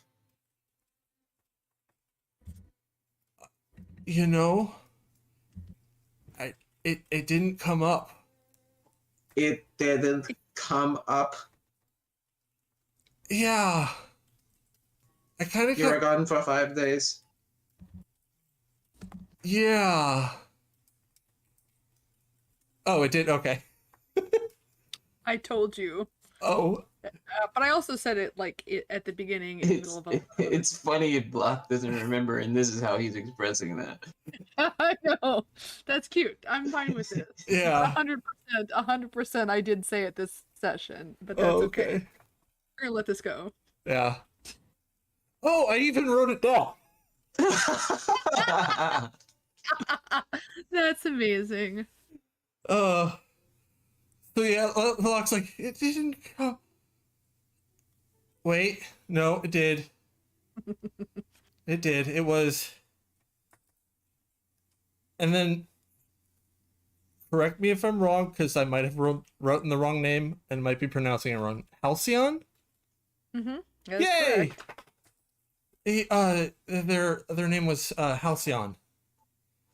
Oh, that is a good name. I can get down with that. Okay, one moment. You'll talk with Carlin or Lyric or somebody real quick. I'm going to confer with trusted sources. Okay. Flippity Gibbet. Yes. 2 things. First of all, 3 things. First of all, how are you doing today? Pretty great. How about you? Wonderful. I'm so good. I'm even better knowing that you're doing great. Okay. On to order number 2 of business. I've been pranking you. Okay? Do you hear me? I got you. Want to know why? Why? It's because my real name is Ballyhoo. And I totally had you convinced that my name was Cattywampus. That's ridiculous. That's why I told you my name was Flipperty Gibbet. What? Mm-hmm. What is your name? Wouldn't you like to know? Oh man, that's so sick. Okay. You got me. Well, it doesn't even matter because I have another name. Mm-hmm. Anyway, third order of business. We're going to circle back to that one. Do you know of any snakes on the moon?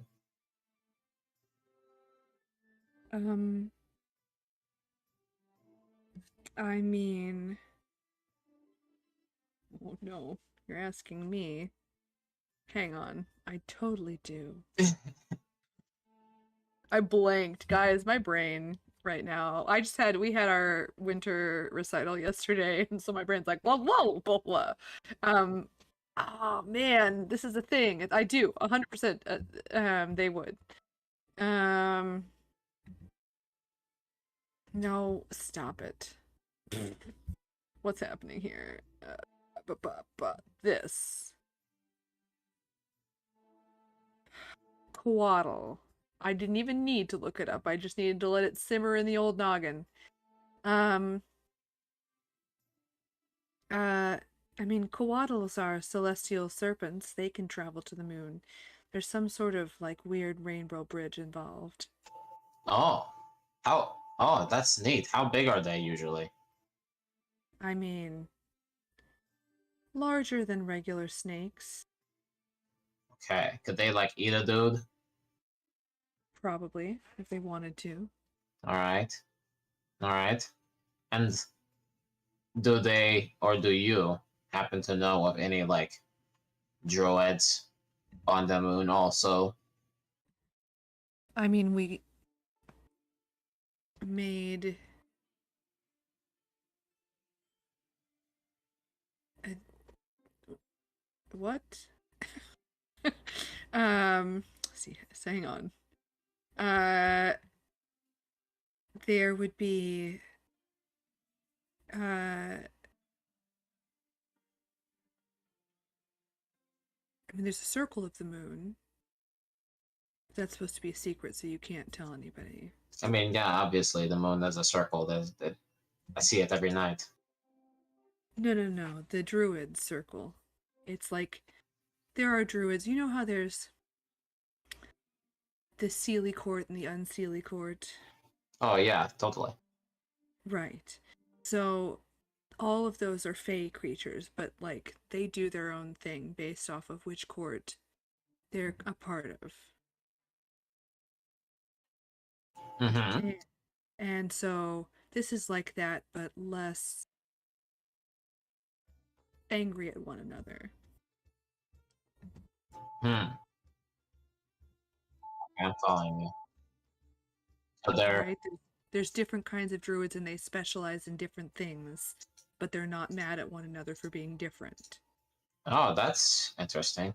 Maybe that's an idea I can bring back home with me someday. I'm sure I'll remember. That seems like a great idea. They'd go over real well. Yeah. Okay. So this is checking out so far. I had a friend, he's been gone for a while. You know, while we spent 5 days kind of faffing about in the dream place where you live. He's been doing stuff on the moon, I guess. Oh, that's weird. Yeah, it's... Been to the moon? Say again? Have you ever been to the moon? I've never been to the... I mean, I've taken a couple trips to the moon, if you know what I'm saying, but I've never been to the moon. Drugs. Yeah. Okay. Like, occasionally. It's more when I was younger. I don't really get into that stuff anymore. But yeah, for sure, a fake moon, yes, drugs, not a real moon. No, I did not know you could go there. I'm just trying to check it. Apparently you can, and my friend was there. I mean, you can travel through space. You just need to be able to breathe long enough to get to where you're going. I got mad lung capacity. It has a lot more to do with if the air stays with you. Stays with me. Like, do I have to marry it? No. You have to have something that can travel. Me? And I got my then- feet and my hair. You have to the moon. Oh. Yeah, I don't think my hair can reach that far. And then you have to have a thing that is big enough to hold the air around it. Basically, like the larger. I mean, technically, you could stick anybody up in space, right? Like you could put a hamster up there, but it's not going to hold a lot of air around it. This is all incredible news to me. So you could go for longer than a hamster, but if you had something big like a house or something like that, that could go for longer. What the heck? Why has no one ever told me about space before? I mean, it's been up there the whole time. It's right there. Do people not know? Pretty rude if you ask me. It's crazy. Well, at least I appreciate you being the first to tell me about space. That's a pretty cool thing of you. Mm-hmm. I am pretty cool. Oh yeah, you're the coolest. Thanks. Okay, well, thank you for telling me all of this. This was neat. I'm going to you know, swallow a pill, as it were. Okay. I'll chat with you later. All right. Oh, one more. Well, maybe I'll ask you later about it later. It's a sex thing, but it just popped into my mind. I have other things to attend to right now. I'm very busy, you see. Great. Okay, bye. Okay, bye. Locke's actually been to the moon. It's like super serious for real.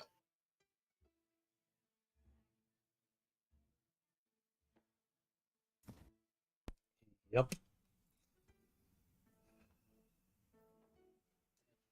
He's got moon magic. Lyric, just so you know, you could be here and be a part of this conversation. I know you were away, but you can be here. I'm here. I'm hello. Sorry, just double checking because I know that you sort of missed bits of this and I didn't know. This is happening in the same room that you guys were. Yeah, Lyric's been writing a song in his head about Locke being the man on the moon. Ah, shit. You had to go and ruin it.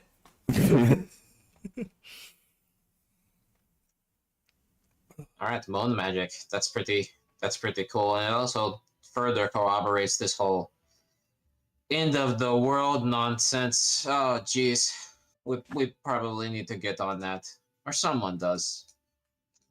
I was asked to participate, and I said I would. Yeah. Did you guys know when you die, you're gonna become a clown? Couldn't you become a clown now if you wanted? Sure. Yes. Then yes. Huh. Don't laugh at me. You know, Locke, I don't think I've given you enough credit. You're pretty much a genius. Yeah, don't spread that around. I like to keep that on the DL. Oh, I get it, you know.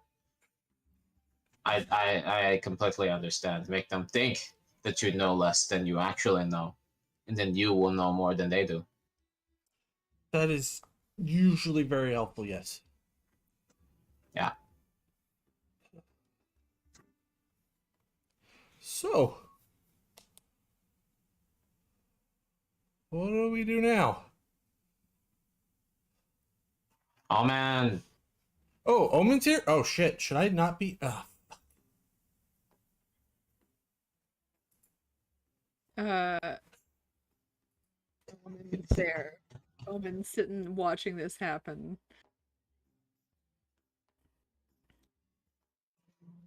Yes. Hi. What should Locke do with his moon magic? And what should I do with my funny bone? You have a funny bone? I do. It's very sturdy. I was told to put it to good use in this end of the world stuff. Oh.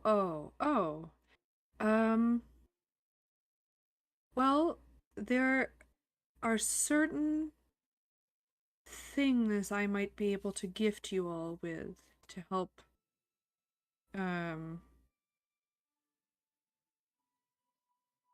help With our bones. with your bones. Is that what you said? Yeah. Moon milk makes the bone stronger. I do not have moon milk. Boobs. Wow. You need a druid. You need a druid to get moon milk. Good thing Locke's here. Oh no. I don't know, guys. This went somewhere. I would like to Minor illusion. Lock it. boobs. And it's becoming real. Ah! I would like to be able to help you. Now that we're all here, some of us are sulking in a corner. He does that. I've noticed. I would like to maybe speak with each of you individually to see what I can do, if there's anything I can do. I will tell you that I am limited from my full range of abilities, because of the position that I hold. A lot of my facilities are focused on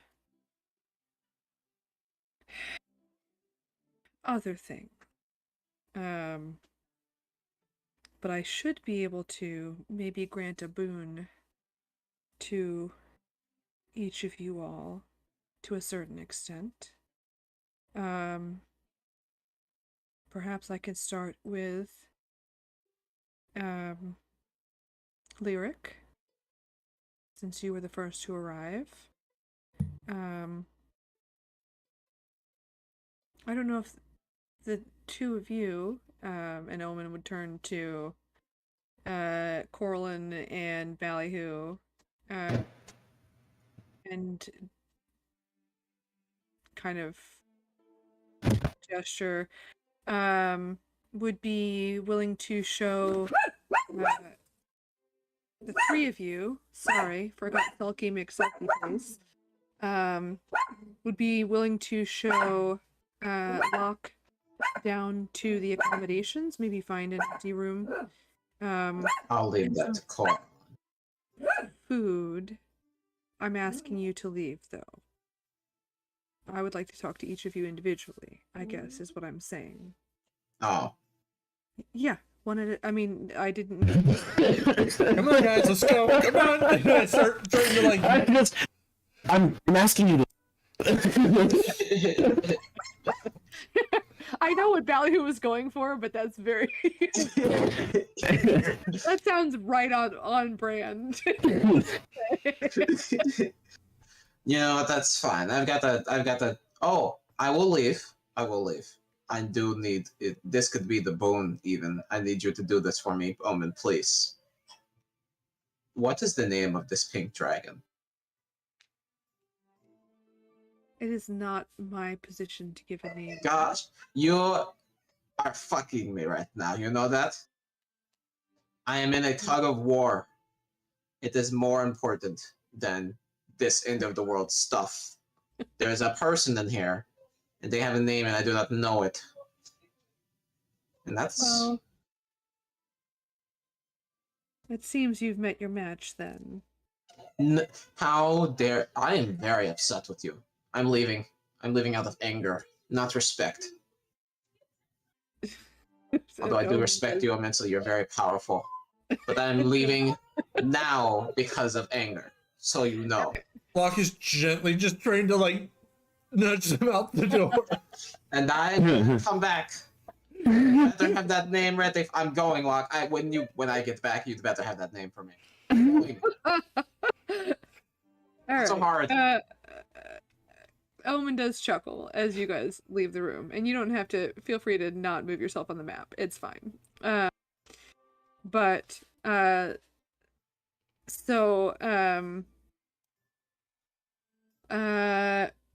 Omen will kind of turn to you, Lyric, and say, "Please pardon my dog."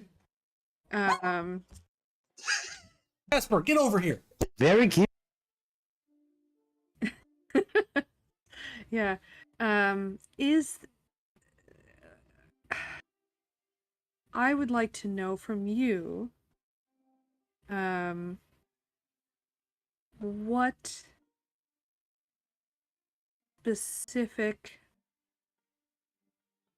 is there something that you feel that you need to help you and your friends? You know how all of you work together better than I could at this point. I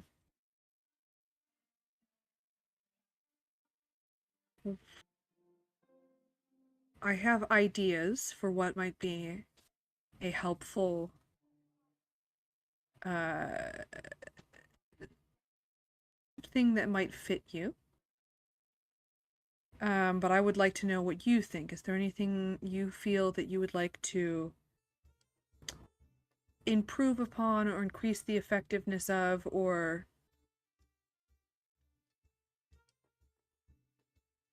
what? There is something that I extremely help. Wait, we actually got this now, don't? Wait, do we get something to without having to use spell necklace? I think your threshold's Oh. a bit low, maybe. Yeah, there's a fan on. Hang on. Okay, is this better? I think so. Let me see if I can.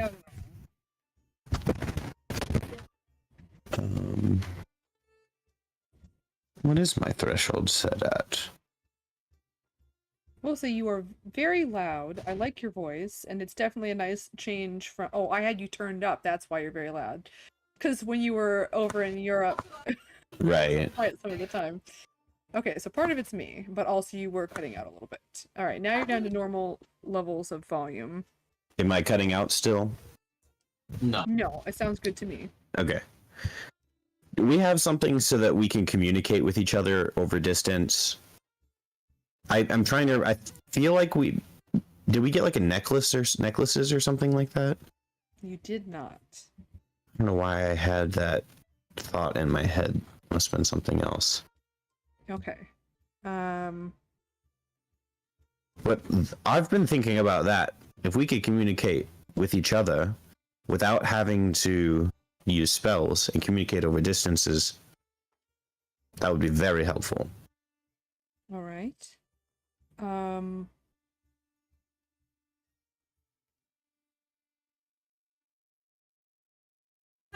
Step closer to me. Okay. And they will kind of raise their hands and place them on either side of your head and just hold your head and just close their eyes and concentrate. You feel like, I mean, you can tell you're being affected by magic. More specifically, as an expert communicator, you feel something kind of connecting to that that particular aspect of you. I'm gonna double check that this is a thing. And I'll go. Wait. Before you finish. It would also be cool if I could inspire my friends through it. Sorry, that's all. I don't know that I can grant that. That's okay. Okay.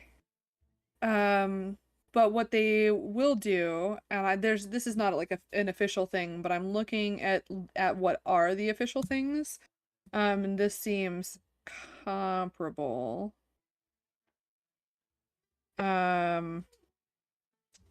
You can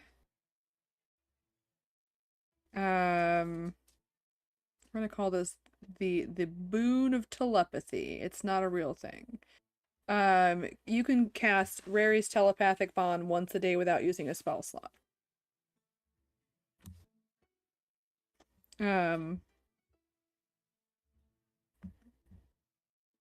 So you would be that last 8 hours. You got to pick and choose when you're going to do that. But the nice thing is it's telepathy, so that also helps if somebody is sneaking around. So that's not a bad thing.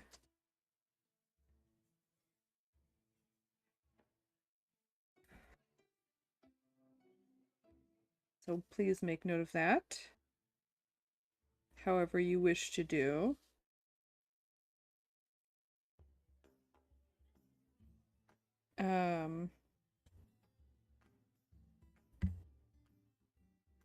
Oh no, who'd I lose? I lost Lyric. Hello? Hello? Hello, speaking of communicating, did you hear me? Morning. No, sorry, I heard that I got the telepathic bond once a day without using a spell slot. Yep, that's it. That's just make sure you notate that somewhere. Okay. And let's see. To 8 of your choice. And it lasts an hour. Cool. Oh yeah, I said 8 hours. It's 8 people, 1 hour. Yeah. But still useful. Yeah, for sure.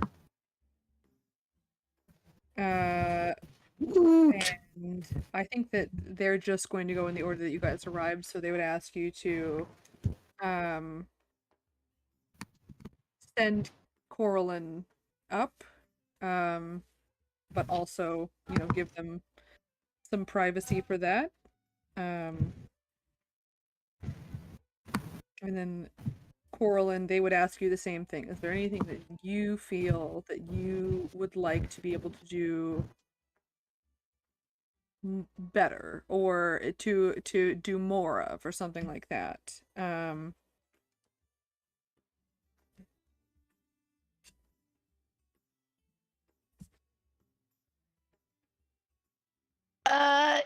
Give me a second. Okay. I'm sure there is something, but I gotta look. Okay. Even if you could say what kind of thing you'd want to help with, right? Like Lyric said, communication, and that they would be able to kind of give suggestions based off of that. I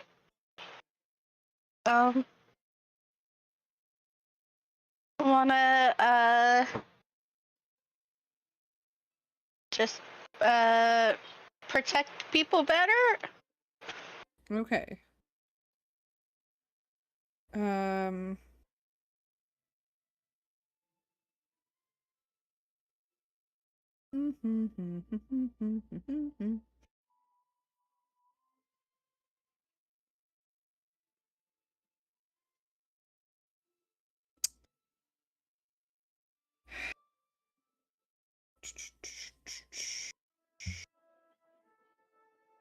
They would be able to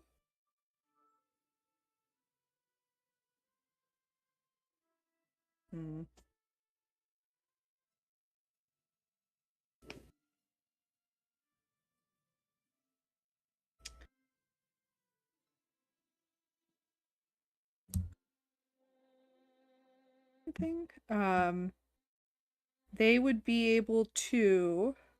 What's your strength score? 20. So they would be able to give you the ability to wield a heavy or two-handed weapon in one hand. That would be a thing. So you could just do more damage depending on like what you mean by protect better. They would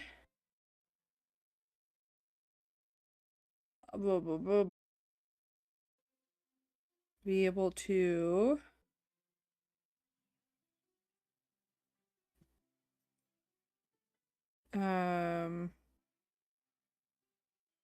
give you the ability to once a day add a D10 to somebody's attack roll, ability check, or saving throw.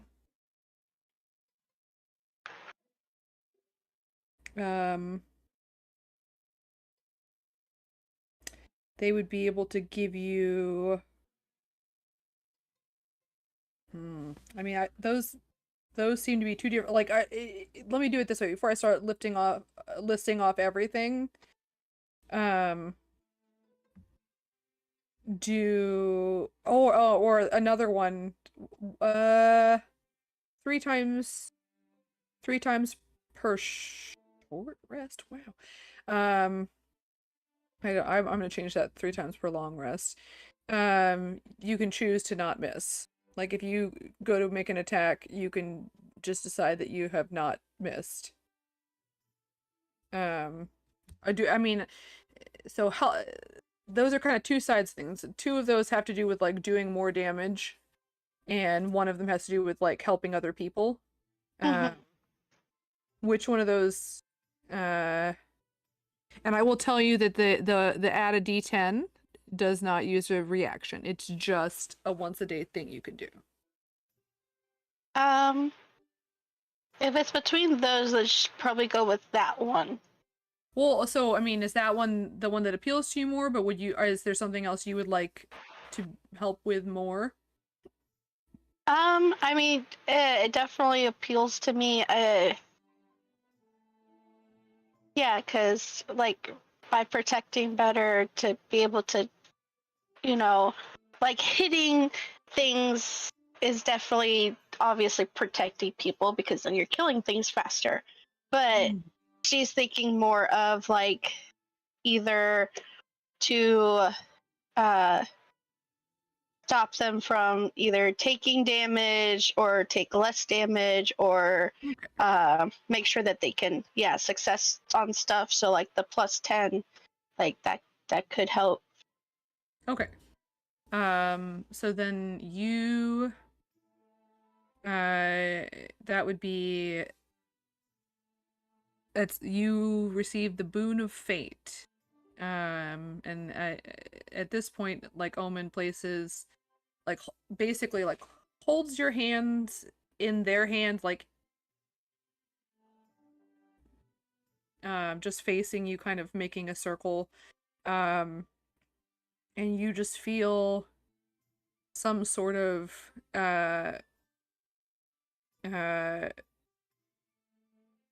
almost empowerment. I'll let you choose. I'm gonna say that Corlin gets like a little bit of a mark. Whatever you think. I was thinking like almost looking like a little like leaf. But like from the side. I don't even know how to describe it. Just like a slender kind of curling leaf shape, either on the palm of her hand or the back of her hand. You can choose kind of what it looks like, but that would be as a follower of Melora, I think kind of how this would manifest itself. Also, since Omen does have connections to Melora, that they would definitely appreciate your connection and kind of symbolize that in this gift. Basically like that will give you the power to once a day add a D10 to somebody's attack, ability check, or saving throw. Okay, yeah. I feel like it's very similar to, gosh, isn't that like a war cleric's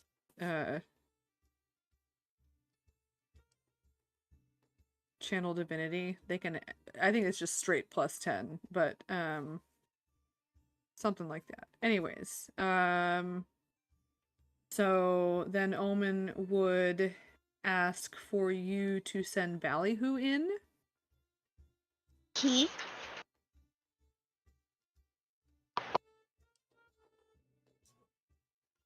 Uh, at that point, Belly, who's just talking to Flippity Gibbet. Okay. Something like, And- "Tell me your name." Fluffernutter. But Omen would ask you the same thing. Like, what can I do to help you feel better able to achieve this? You tell me what you think.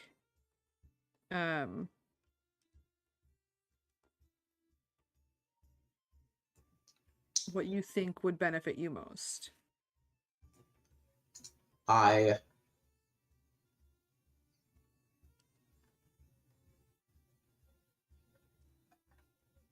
don't need to be any more beautiful or funny or strong or fast, probably. Maybe all I think we could use some luck on our side. Can you do anything to help us in terms of being a bit more lucky?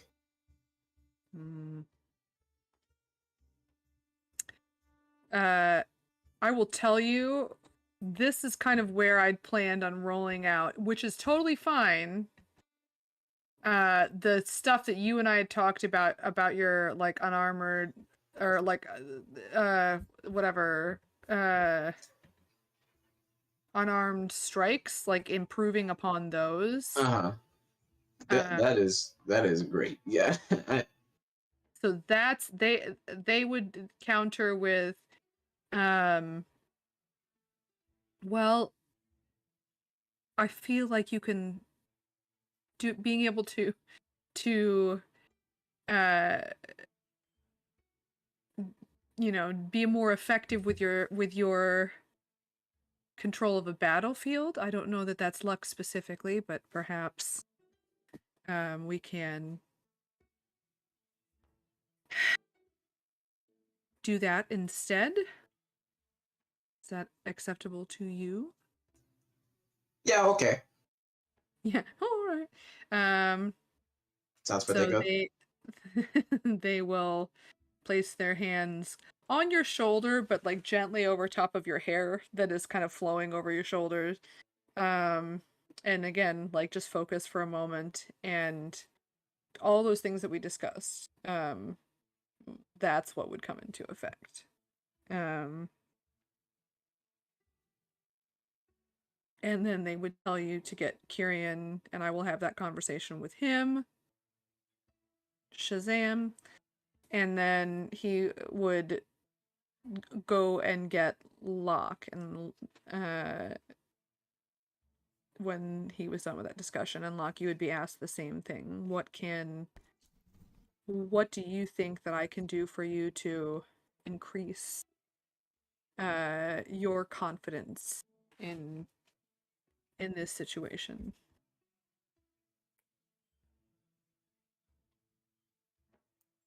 I think the best thing I could come up with is sometimes a situation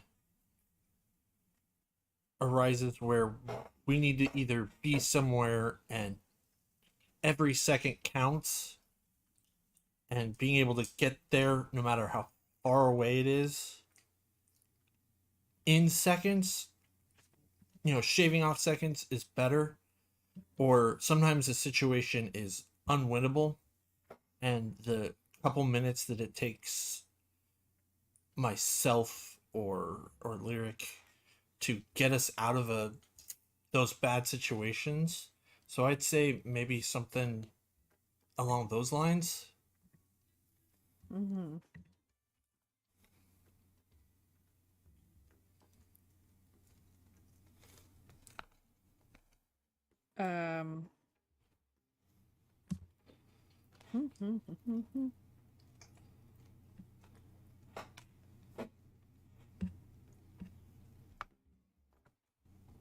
I'm looking.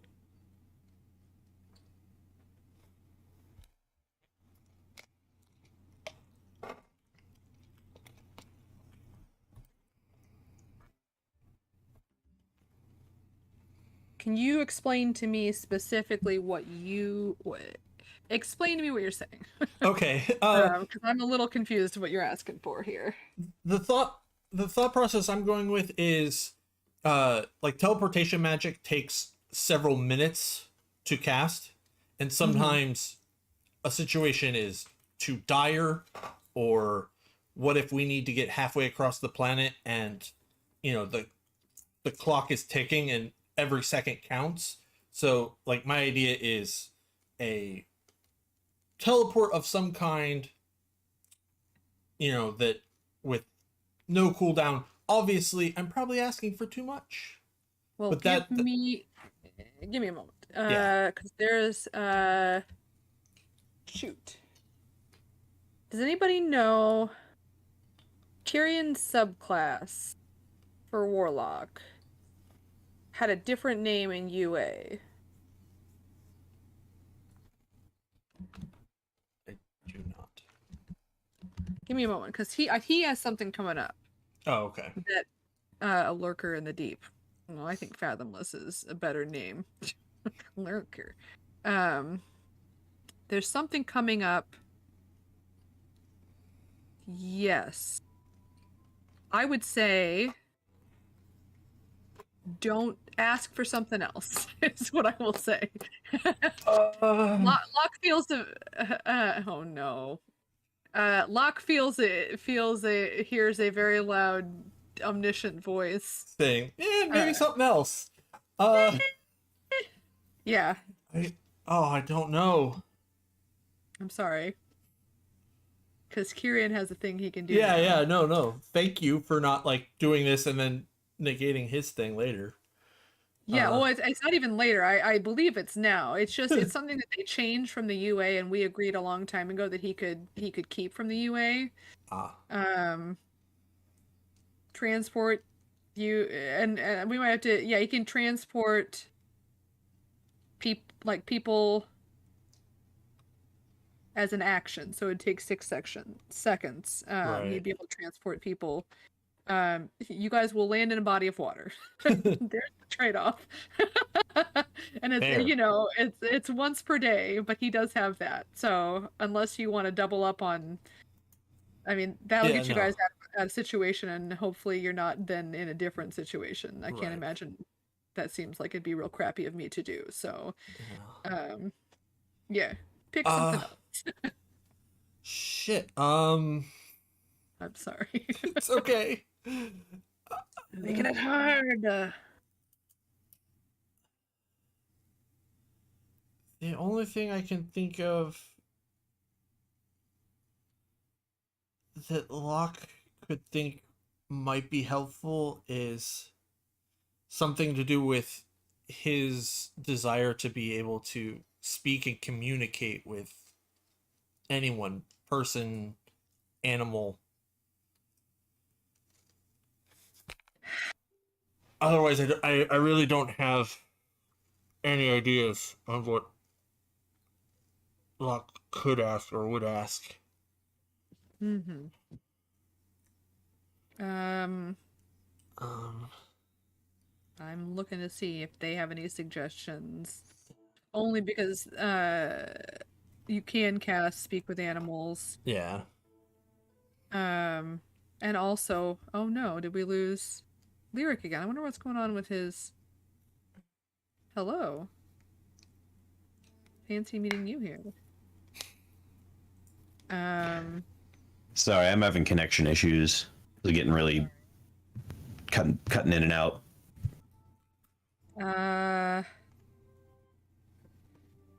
Woof.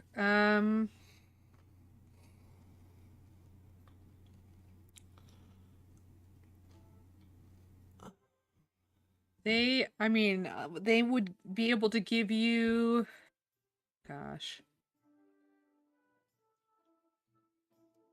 If you'd prefer, maybe we say the conversation happened and I think some more. Sure. I mean, I can give you ideas though. That would be helpful. Yeah, that's what I'm looking to see. Um.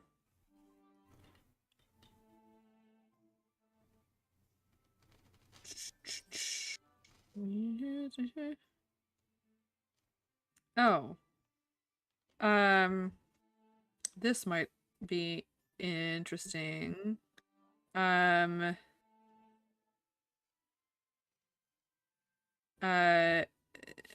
They would being able to switch damage types, but only between like elemental. So if you cast a spell that does fire, thunder, lightning, or cold damage, Switch between those. it could just be any of those. Yeah, your choice. That's an option, which would not be bad for you. Or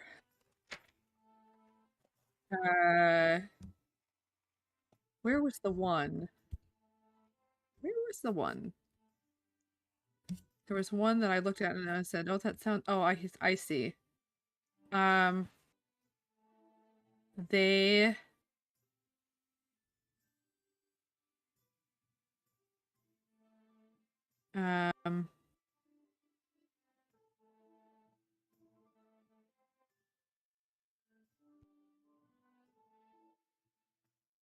you there would be another boon that they could give you that would give you a different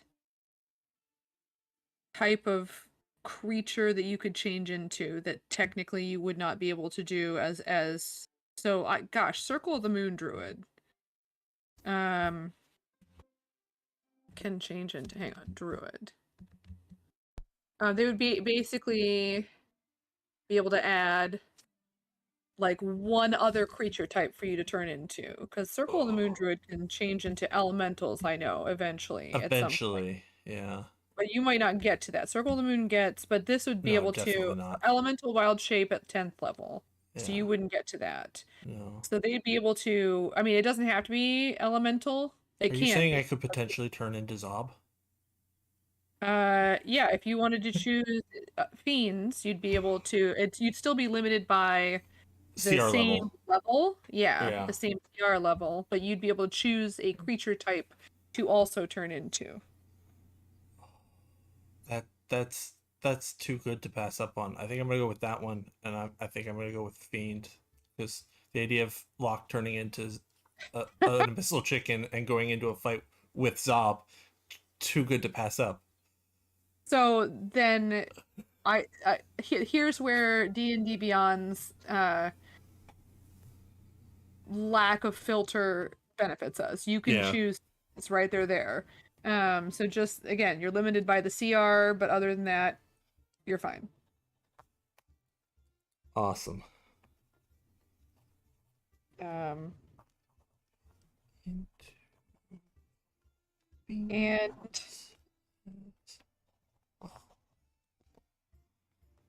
that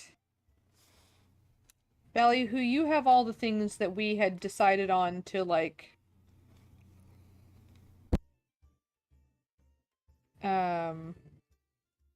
adjust your unarmed strike, correct?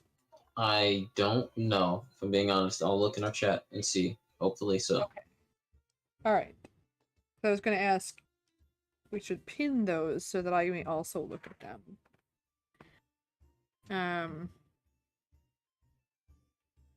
What if I do unarmed strike?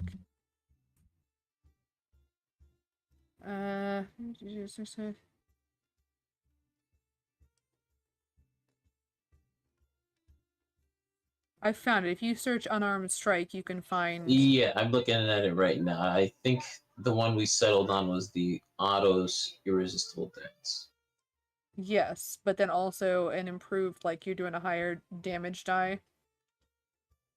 I don't see that where that is. Okay. Well, no, I mean, I'm just saying you can, because the thing is, Oh, like at this point, if you were fighting not unarmed fighting style, you'd be using a weapon like Coralyn. What is your main weapon do? Like what damage die do you use?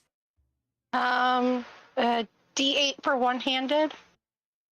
So she's also, holding a shield. And if she were holding a two-handed weapon, it'd either be a D12 or two D6s or a D10, right? And you're only doing a D8 damage. Yeah. Plus Corlin smites. Like the whole point of a paladin is like ridiculously high AC, objectionably high damage.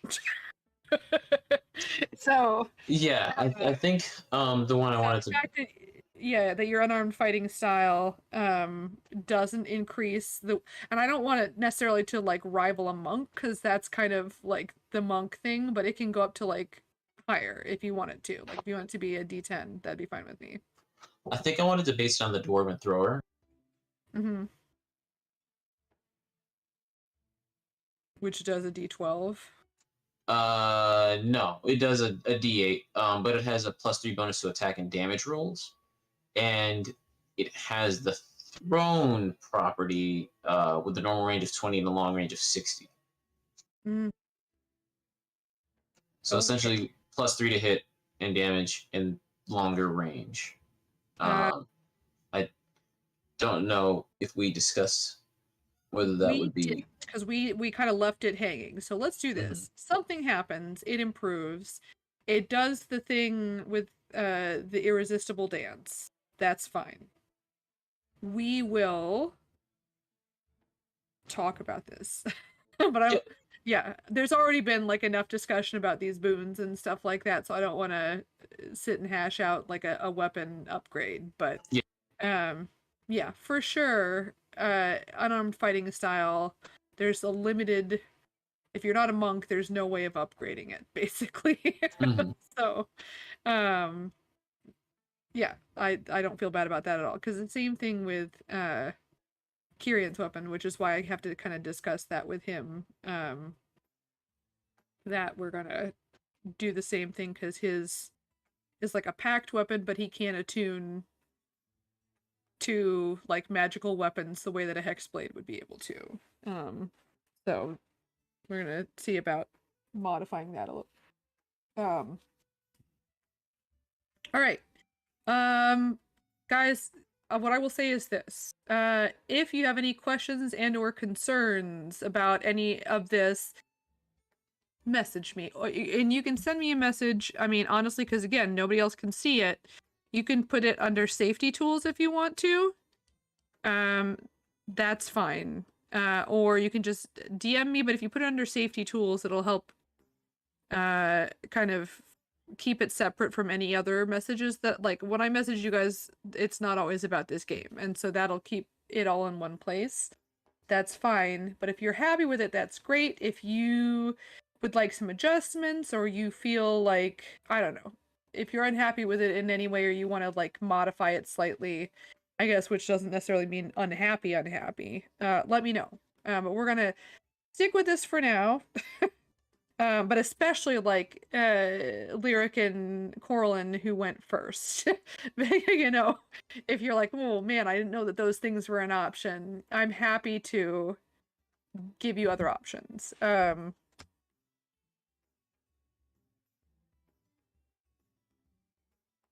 But if you're happy with them, that's great. But just let me know. And I'm happy to switch it out with something else. Man, we're gonna take a little break.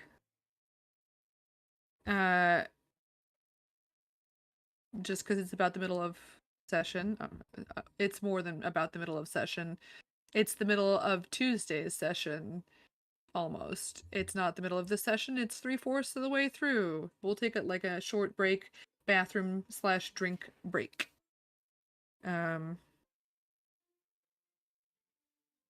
we'll see you guys at 8:23. I'm gonna message Okay. in the chat here. I guess specifically Ballyhoo. Everyone else is here. Everybody else is here, correct? I am. Yes. Boop. And boop to you to boop. Oh goodness. All right, cool.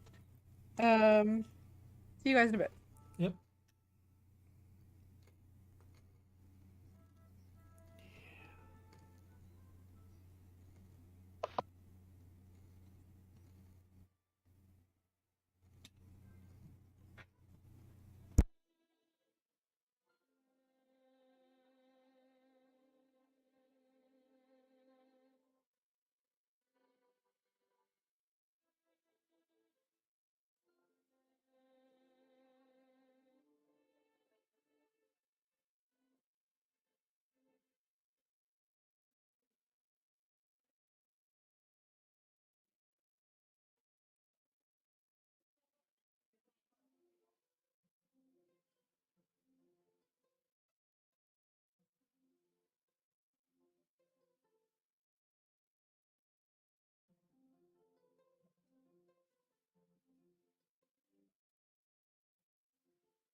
back.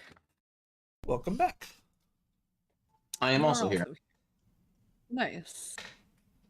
We're waiting on. I'll just let them know. Technically we're a minute early, but we're waiting on Corlin and Lyric. So, Back. Wow. Lyric is here. Corlin, are you here? Nope. Okay. Yeah, she says yeah. Oh, just kidding. Okay. How's the puppy?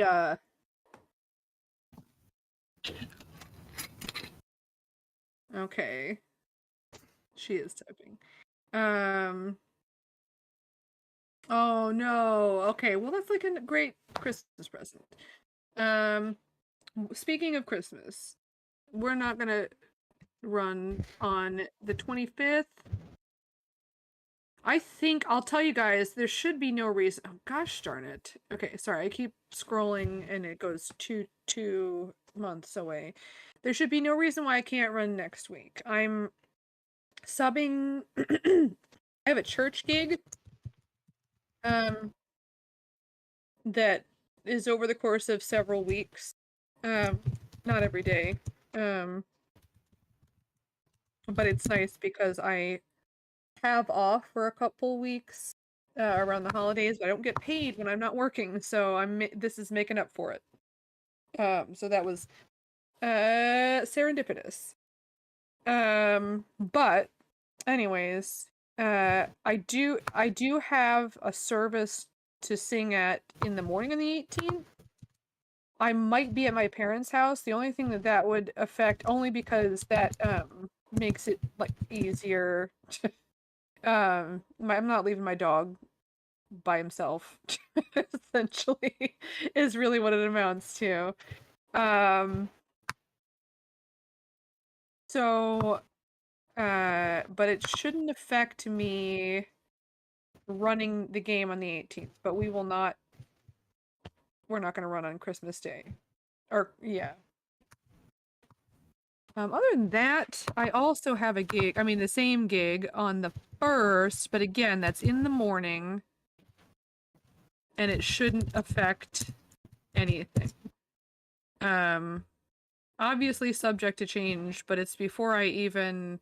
The 18th, I do work. We're not off of work on the 18th, but again, like I end at the normal time, and I'm able to play on days where I work normally. Like I worked today and it was fine. So it should be the same on the 18th. There should be no reason why. And then the 1st, whatever day that is, we're closed on the 1st. So I'm even less busy on the 1st. Basically, it's New Year's Day. I have stuff in the morning at church and then I got nothing else. So I should be good. Do people want to run on the 1st? I should be fine with that. Okay. I don't have a problem with it. Okay. Might be a wee bit hungover, but I'm okay with that.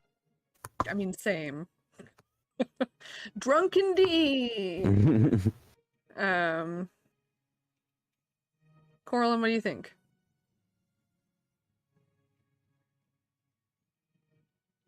Are you eating? Is that why you're typing?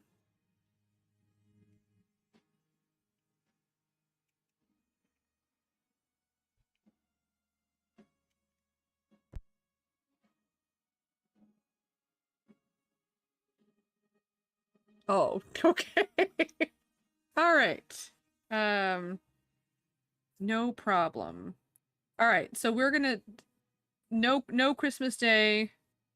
Yes, next week. Yes to the 1st.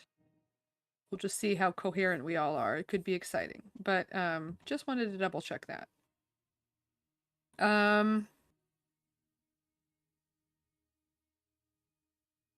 That's it. We will proceed on from there. So you guys at the end of this, after Locke has finished, would meet one another down in like the living area, the rooms below, after having kind of done all of your stuff. And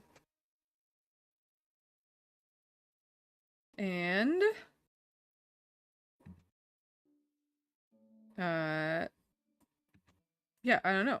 You rejoin the group, Locke. Hey guys. I think I'm all done.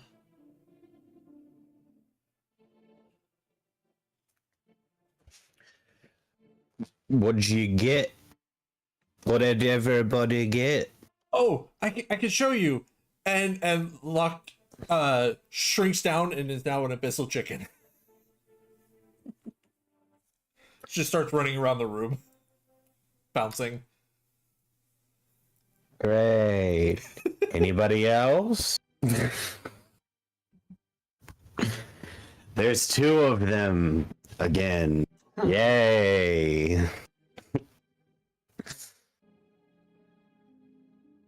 Valley, who are you there? I'm here. Okay, all right. I thought, have you guys not been hearing me? I thought I was stuck. Could not hear you. No. Did you hear me say I was back? Oh, okay. Well, never mind. I'm here. All right, only because Lyric had asked what everybody got. Yeah. I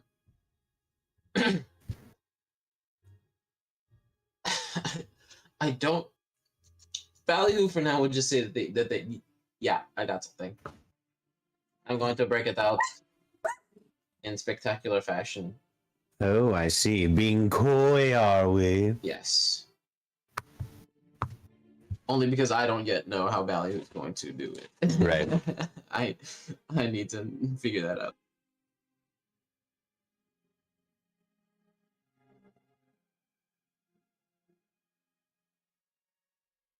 What did you get? Me? Yes. Oh, just something a little special. You'll find out later. No, I'm just kidding. I asked to be able to communicate over long distances. So once per day for an hour, I can make it to where all of us can talk no matter where we are, as long as we're all on the same plane of existence. Oh, that's very helpful.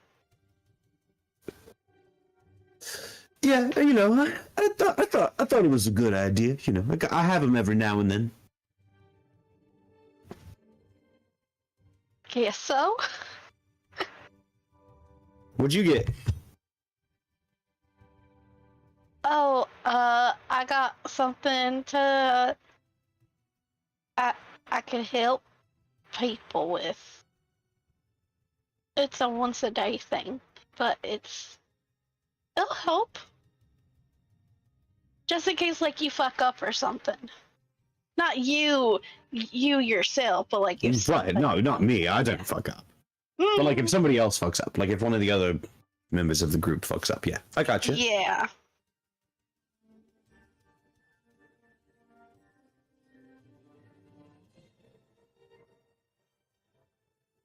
Is Locke still an abyssal chicken? Yes, absolutely.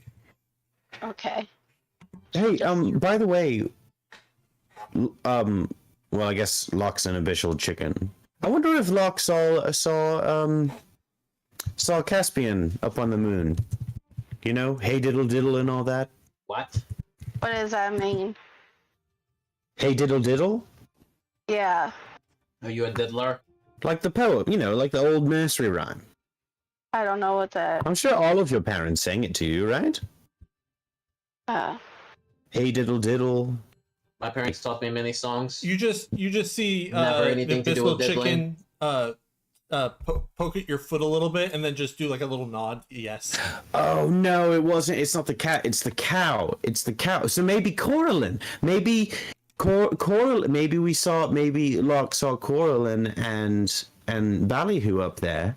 Hey diddle diddle. And make cows. I didn't go Hey. down.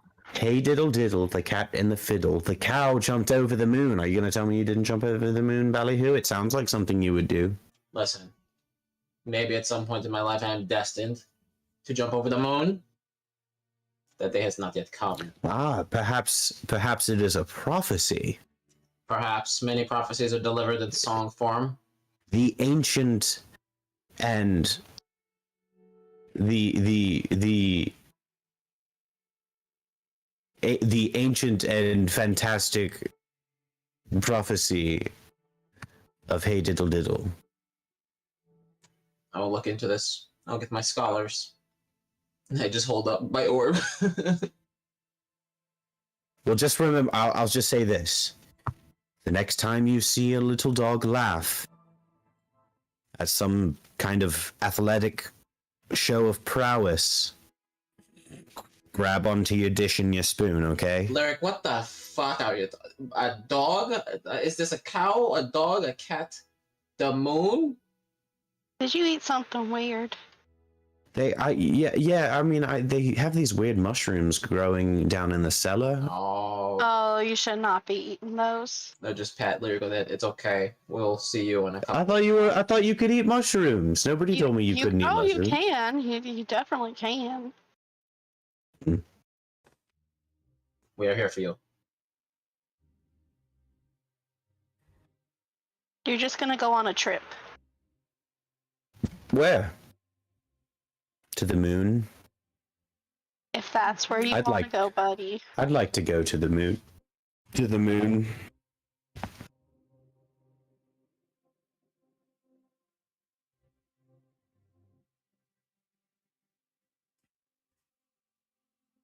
Hey Thon, do you know the name of Ballyhoo's orb dragon? It is possible. I believe that that is a younger dragon, so they might not have really been around when I was. Ah. Pink dragons have always been very reclusive.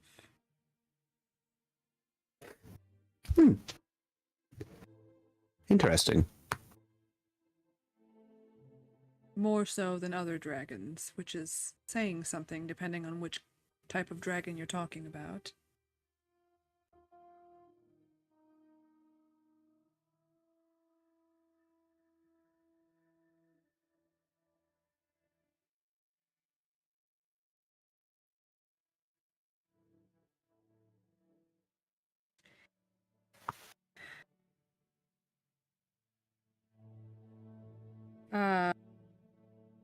We can say that you guys finish up your business here and leave. That is totally fine. I don't want to keep you guys here forever and ever and ever. I do have to switch the day. 5 more days. 1, 2, 3, 4, 5. Shablam. And also, boom. It is currently the evening, so you would spend the night here. Or that would be probably a good idea, because even, I don't know, like, you could, with your transformations and various things, you could make it down the mountain. But going down a mountain at night, even when you're flying, is exciting. But if you guys are ready to go, you can go the next day. Does that seem fair? We good for that? Yeah. Yeah, sounds good to me. Okay. Okay. So you guys spend the night. It is now.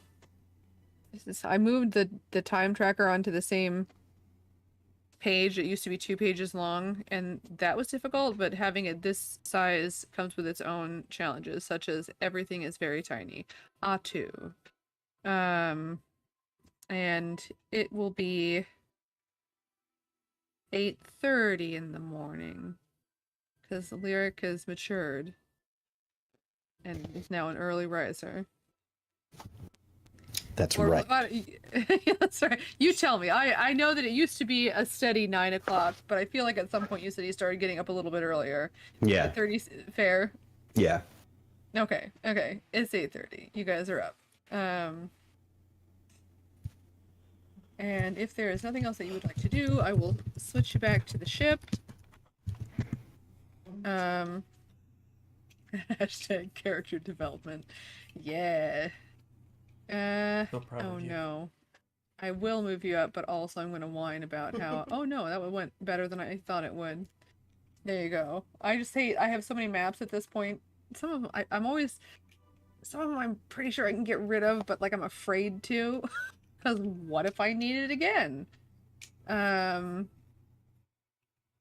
one I don't need. Man, I don't need the moon. We're not going to the moon again. There we go. That's one thing I've gotten rid of.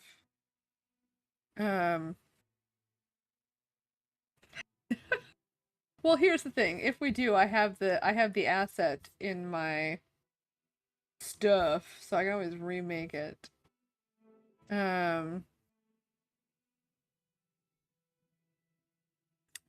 Lyric, I'm gonna have you make a wisdom save. Come on, they were just mushrooms. Alrighty, wisdom. Save.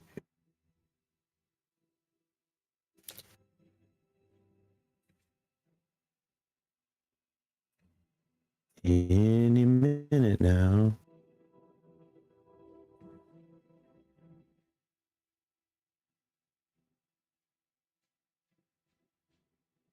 Come on.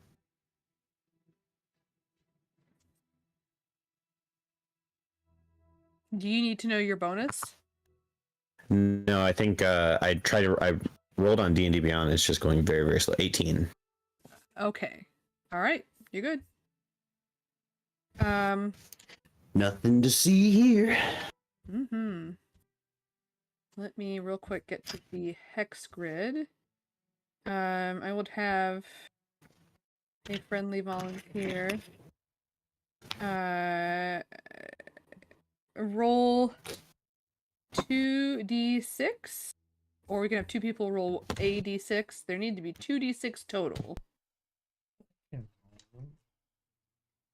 All right, we got Locke doing one. Who's doing the second one? I'm gonna say not Corlin because she's constantly having to roll ship stuff in another campaign, and I feel like I should punish Which is you. exactly why she should do it here. Yeah, why not? I can just roll both if you want. That's fine. Poor Corlin's guard. 2 5s. All right, 5. Up. This goes here. All right, and the other 5. Okay. Oh no. Okay, it's the weather sucks. Wait, is that right? Did I move in the right direction? I did. Yeah, weather's not great, guys. I need everybody to make a DC 10 what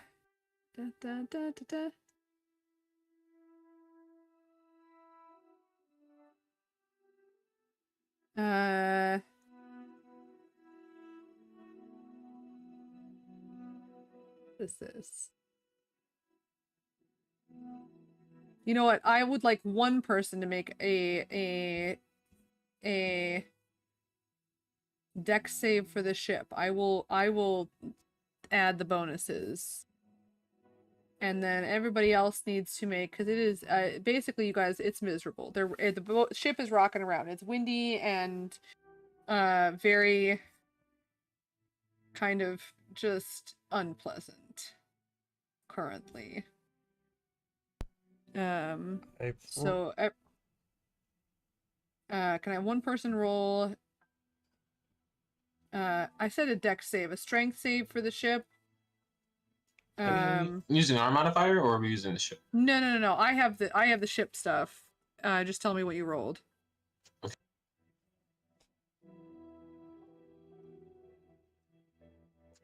13. Okay, so that's fine. The ship is fine.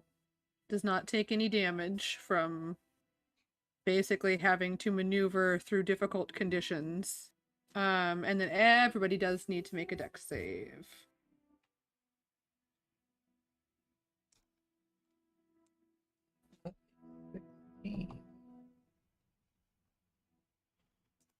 Why didn't it give me a disadvantage? It's a 7. Okay.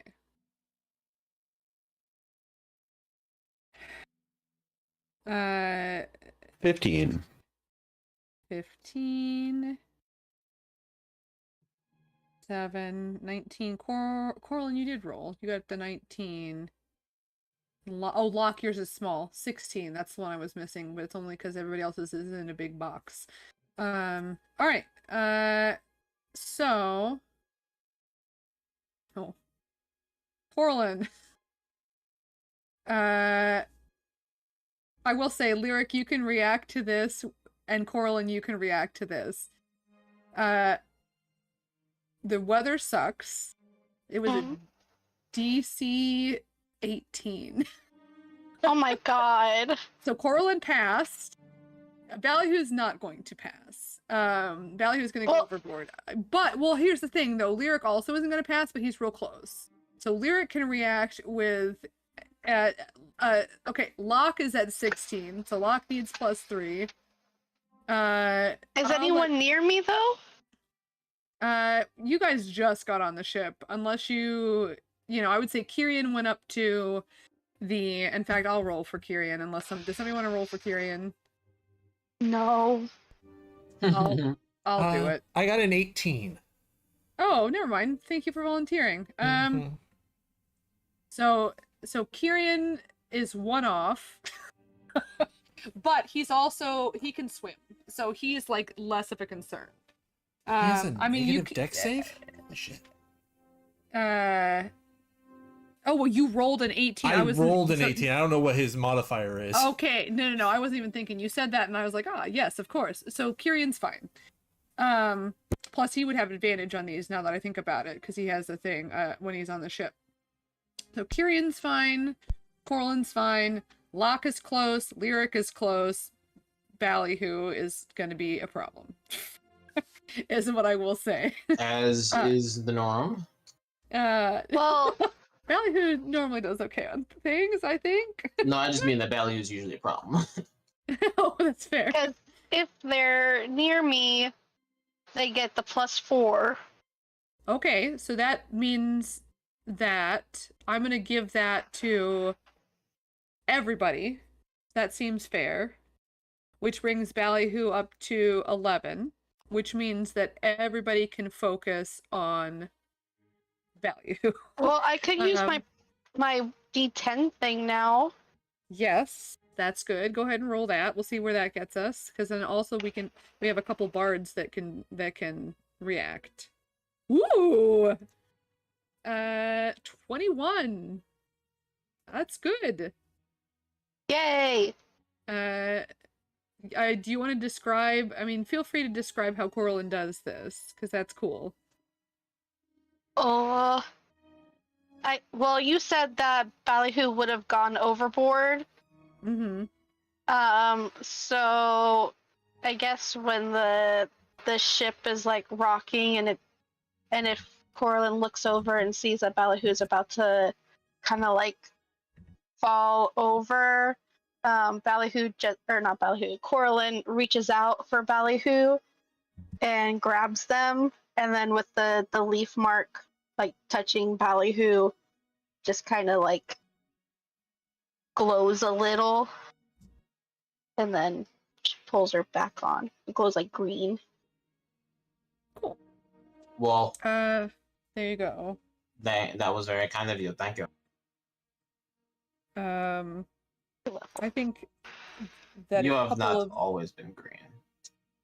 you have not always been green.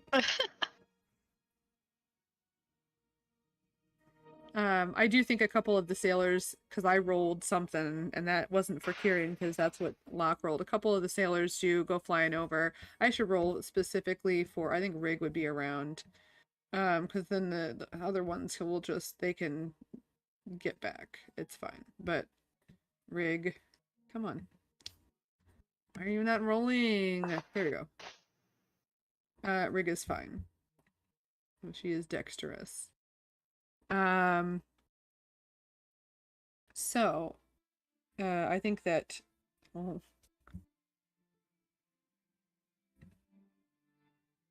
Smiles is not fine. Oh no. Oh, there we go. But he's also like in a room. So basically you guys hear just like a bam and like a whack. You know, he's fine. Ultimately doesn't go overboard. If I was in the crow's nest, would I have gone overboard anyway? You guys just got on the ship. Oh. Yeah, this is like right as you guys were setting out. So does that make sense? Yeah, it's fine. Yeah, before anyone had settled in. All right. So you guys are not going to travel as fast today because of the weather being what it is, but nobody went overboard that wasn't a ghost. So nailed that. I don't like this thing that I looked up. I was trying to look up like a curling leaf like I was describing. It turns out leaf curl is like a gross disease that leaves can get. I don't like that. So, I would say definitely Kirian's going to be busy helping out with ship stuff. I'm making a note of this so I can tell him. Kirian needs to roll for I'm gonna start with 5 days downtime. We might change that later. And is currently piloting the ship through really crappy weather. Alright. So I remember to tell him so he can catch up on his downtime stuff. Oh. Also talk about Boone. Alright.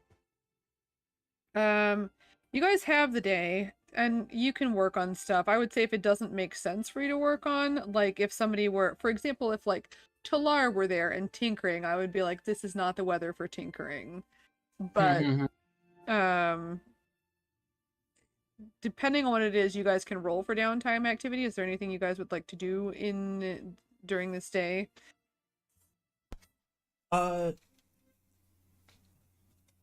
It's not something that specifically takes up too much of time. Locke would at some point find Lyric and just be like, I just remembered something. Shit, I forgot to warn Omen about the hags. What? You didn't what? I forgot to warn him about the hags and the thing with the hags. Shit. You're talking about. What are you talking about? Them wanting me to find him? Omen. Yeah. I forgot to tell Omen about that. I told Omen about it. Oh, thank God. Yeah. No, okay. You're good. Okay, good. It's all good. Shit. At least that's over, right? So. Because when I was making my deal, I specifically asked them if I needed to report back to him, and they said no. So either they know where he's at, or I've found him and I have met my requirements, whether they know where that is or not. So, I mean, technically, I've completed it. I mean, there's still the whole memory thing, but as far as the finding him, I've done that. So that part's done. I am sure we will find out. Yeah. Fair.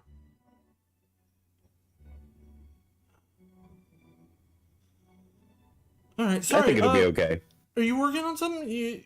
Can I help in any way? I'm kind of that kind of threw me off.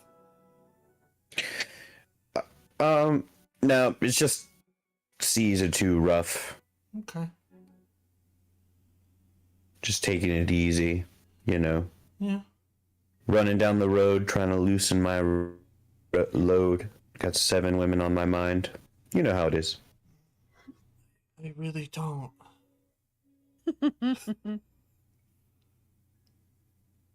But I'm here for you if you need me. I'm trying. I'm sorry. I'm gonna go now. Thanks, bud. Locke walks away.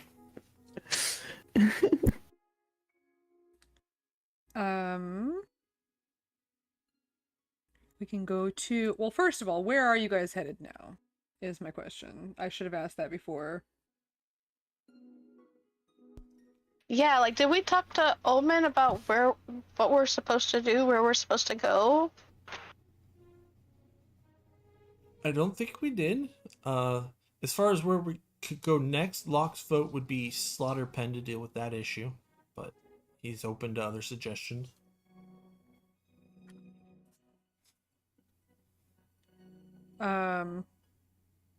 As far as where to go,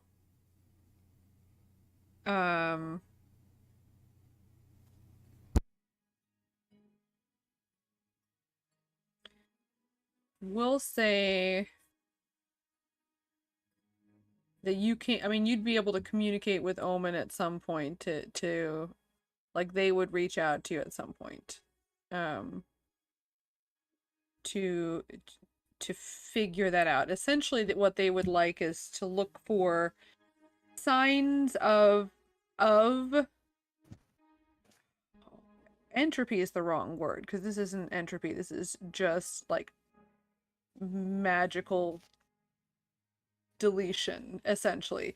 And so it'd be stuff like Marbin Coil, but more of it.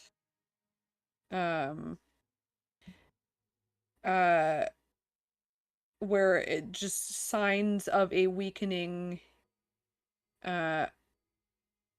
between planes is what they would ask for you to look for. Okay. And they believe it to be somewhere in this continent, though they're not 100% sure.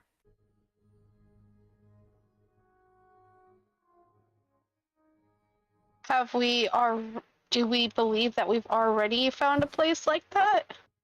Well, Marbin Coil, but that wasn't there. It wasn't all over the place there. There was just that one kind of rip. So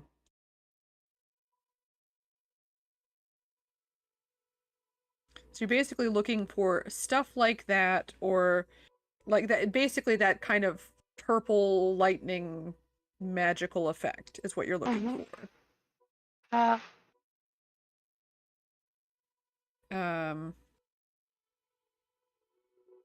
Also, would you guys have gone to the outside of Omen's Claw or the inside? I would assume the inside, just because that'd be closer to Slaughter Pen. Does that seem fair? Yeah. Yeah. Gotta Okay. get the horses on the way down the mountain anyway. Okay, perfect. So this would be a couple days then. So that means you guys can also roll for 2 more days of downtime. And I'm keeping track in my notes for Kyrian as well. So go ahead and roll for anything you need to for those 2 days. I will slide the tracker forward. 1, 2. 1, 2. And I finally got enough for it. hey! Yes. Those are some good rolls. The last one not as much, but the first 3 are good.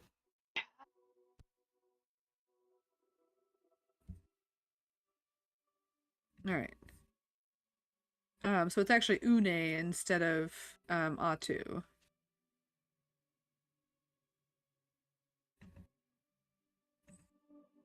What is this? Can I make this bigger if I slide this? Hey, I can! That helps. I don't need presentation notes for this thing. Alright. you will not get as much travel in. Corlin, you would get to say goodbye to your family before you go. But they're gonna kind of run around Darkmouth and the area around Darkmouth. For a bit, do some business there before they head back home. Yeah. But they do say goodbye to you. And we're on the next day. I need 2 more d6s.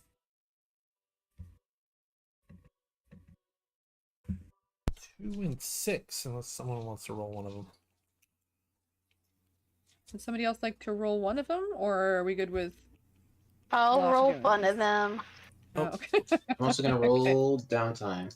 And most of these days during downtime, I'm just chilling out with Flibbity Gibbet.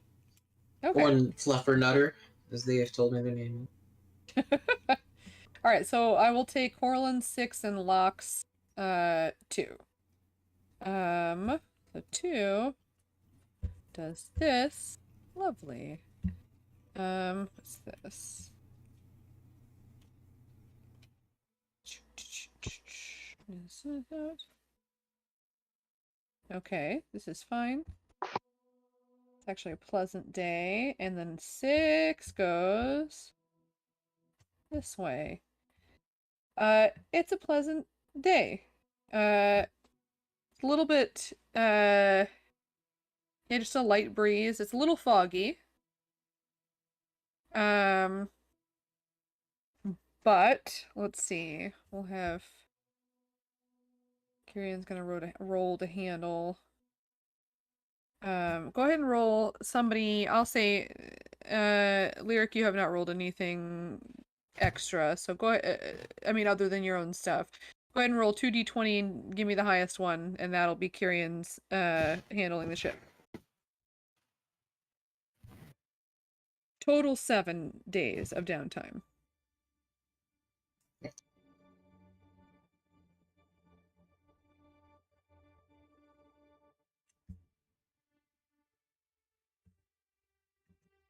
It was like cutting in and out. What did you say? Oh, roll 2d20 and just tell me what the highest number is, and that'll be Kirian rolling to navigate.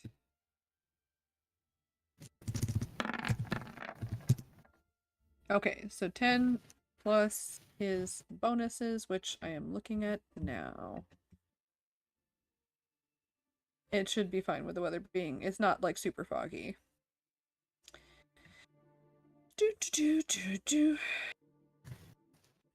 Okay.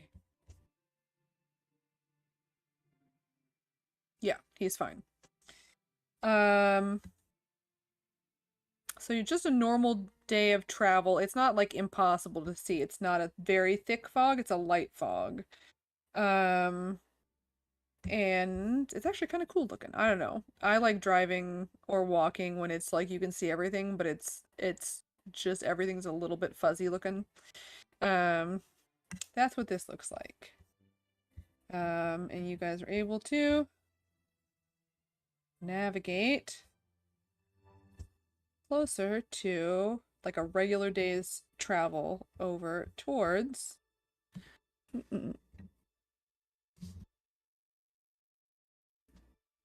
Slaughter Pen. He would probably be aiming for. You have 2 choices, and I'll let you guys decide what you would want to do. You can go, it would be a longer travel time, but you could go to Calicdimit. If you wanted to. Just it wouldn't be much longer. Or you can go to Arrow's Head. Here, I can even move it to the map. Calicdimit, the only reason I suggest that is because you guys, like, some of you are from there, and so maybe you would want to go there first. So here's the ship, right here. Calicdimit is not, I mean, Arrowhead's closer, but Calicdimit is not a horrible trip. It's just I don't know whether you want to get to Slaughter Pen faster, because Calicdimit is a shorter trip to Slaughter Pen. Arrow's Head is a shorter boat trip. Plus, it's not Calicdimit. So, what would you guys like to do?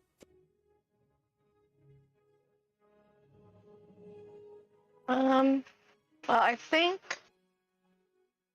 Calicdimit would probably be the better options, especially because, you know, could pop in and say hi to Jewel.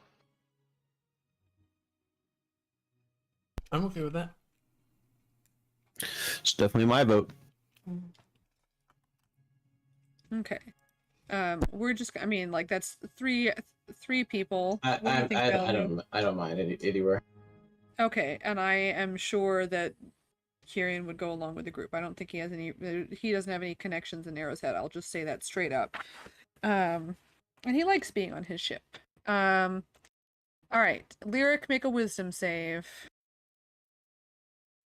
This would have happened in the morning, but we're just kind of rolling each day. If there's anything else you guys want to do as far as roleplay and stuff, please do so.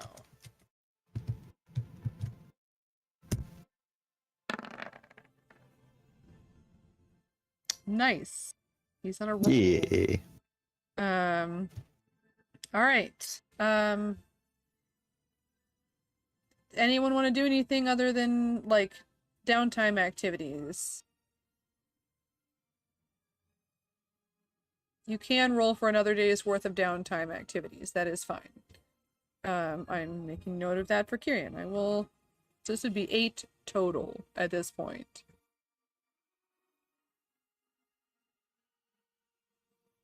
All right.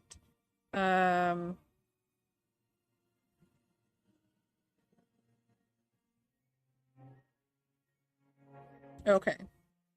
So we're going to the next day. Is Mm-hmm. is Ballyhoo going to the ethereal plane a thing that they can do to visit Flippity Gibbet in their sleep? You 100% could. I will tell you, and Flippity Gibbet would tell you as well. You basically, what happened was the person who had wielded that particular dragon orb fled for their life. Oh, hey, guys. We've gone to a new week. Guess whose birthdays are this week? Hang on. Let's Ballyhoo, not get too far Ballyhoo? into- Ballyhoo and Locke. No. Ha ha ha ha. We're not there yet. Let's see. 7. We're on today is the 10th. Today is the 11th now because we just switched to the next day. I'll get back to you second, Ballyhoo. I just realized I hadn't moved to a new week and then I got excited. So let's see. Locke. Oh, there you are. Locke's is on the 16th, which would be towards the end of the week. Ballyhoo's birthday is in 2 days. I don't know if anyone would specifically know that. Ballyhoo, that is up to you. Same thing, Locke. It is up. I know that Kieran would know your birthday. Yeah, I think the only other person who knows is Lyric. But he has asked him not to tell the others or to do anything. Whether he complies is another story entirely, but he has told Lyric.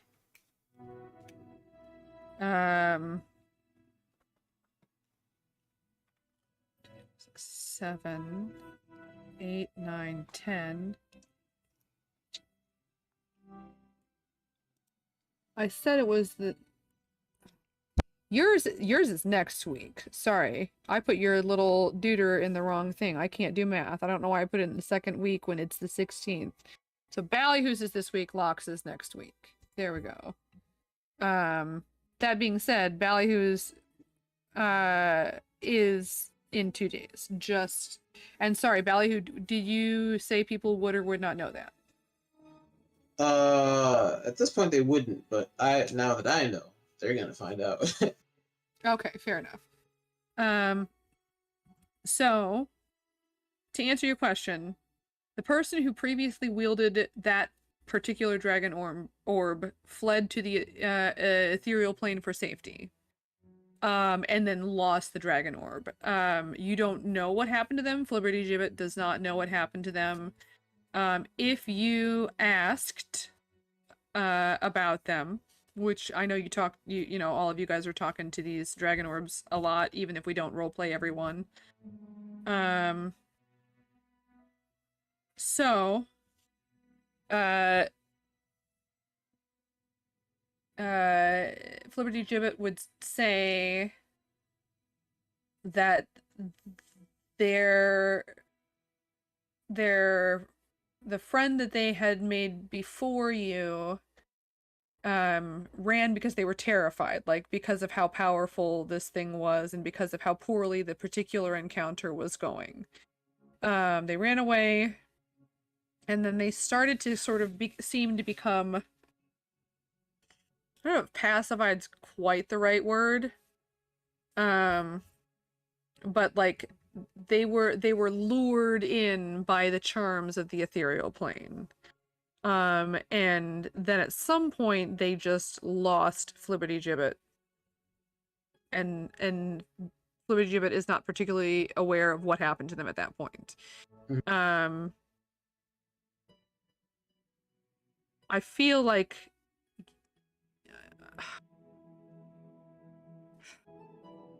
I know at least somebody in your group knows about the ethereal plane. I think that maybe Locke kind of knew a little bit, and Lyric maybe knew a little bit. Those would be my two best guesses. Which one of you guys? Because we talked about like what the dangers of the ethereal plane are, but it was like one of the people who would either know from stories or just has big brain power. May I ask who that was? Do you know? Locke, did I tell you in character? You would know. I think I got a little bit of something, but I think that was when I was looking into that hole. I don't know if I had anything to do with the ethereal plane as a whole. That was not the ethereal plane. The ethereal plane is where you go when you sleep. Yeah, That was a different place. yeah. Okay. Lyric, was that you then? I feel like it was. I'm not 100% sure, but I think so. That sounds familiar. Okay. So, I mean, Ballyhoo, if you wanted to ask people, you could ask people. And I will message Zoran if he needs me to. I also think that maybe Kyrian would know a little bit as well, but Is it something could... we found out when we all went there? I don't know that you would find out, like that you would understand the ramifications of how the ethereal plane operates. Sure. Okay. So I'm gonna message Zoran right now, and we can say that you like tried talking to other people and eventually you come talk to Lyric, but give me a second to type this up.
Does that make sense? Yeah, for sure. Okay. So at some point, Ballyhoo would wander in and find Lyric to have this conversation. Hey, Lyric, want to tell me about the ethereal plane? I'm going there to hang out with a friend. You're going to the ethereal plane? To hang out with, yeah, Flibbity Gibbet. I'll just hold up my orb. How much? Are you sure that's a good idea? I mean, they're super cool. Oh no, it's nothing against Flibbity Gibbet. It's the ethereal plane is not necessarily, it's kind of dangerous. It can be dangerous. How so? I mean, your thoughts become reality. So imagine if you have a nightmare.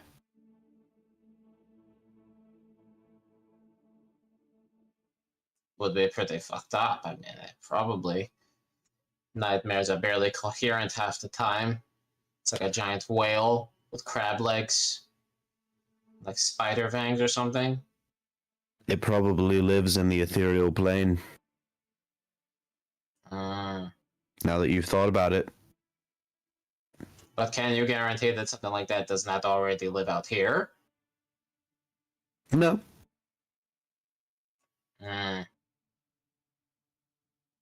There's just a lot more space, or a lot more, it's a lot easier for, scary things to exist there. Right.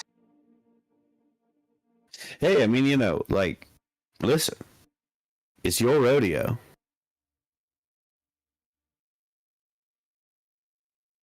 Yeah, I think I'm still going to go, but thanks for the heads up. I will definitely be on the lookout for that thing now. We Jeez, could. why did you let me keep describing that? If just me thinking it is gonna, you should have stopped me as soon as I said, giant whale. You should have just been like, stop. Yeah. It's okay. This is my fault. It might not be a bad idea to, maybe take a buddy, or maybe everybody. Now this is maybe next time, because maybe next time. Is it really like that bad? Is it like I might I go there alone, I might straight up die? You know me, I'm pretty strong. Yeah, I mean, you definitely are. I mean, of course I cannot say for sure, but I would not want to go alone. Just give me some straight talk, Yeah, no, I am. I would not go alone. Okay. Well, I was planning to go there by going to sleep. I don't really know how I would get everybody there with me, Yeah, I mean, we could get there. We would have to find something from the ethereal plane, but if we had that, we could get there. All of us. Okay. I wonder if the orbs are from the ethereal plane. And probably not, right? They're probably from here. But maybe they're connected? Maybe they could serve as like a tuning fork? Maybe. That might even be worth a try. Okay, yeah, let's take a trip.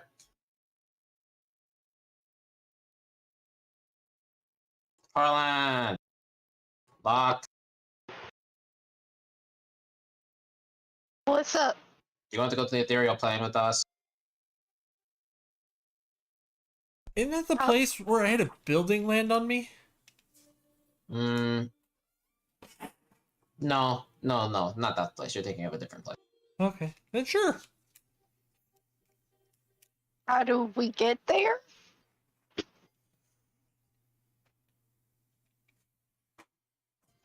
This is where Lyric has a master plan. Lyric? Mm-hmm.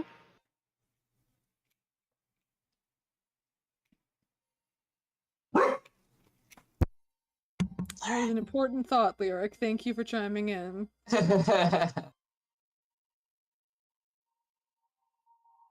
Oh no, I wonder if his internet is acting up again.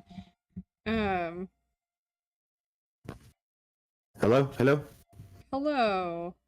Morning. Sorry, I'm back. So we're going on a trip? Yeah. If you guys are like not busy. I'm not busy. Let's go ask everybody else. Hey, everybody else. You busy? Hoogie. Rootin' tootin', yeehaw! Are we thinking this is gonna take He's a not long busy, time? he's just stalling. Whenever he does that, he's stalling. Cow patties. What? What? Guys, I don't know. I'm Oh. running out of cowboy things to say. Hang on, I don't know Hey, if that's hey. possible, honestly. Hey, quit your caterwauling over there.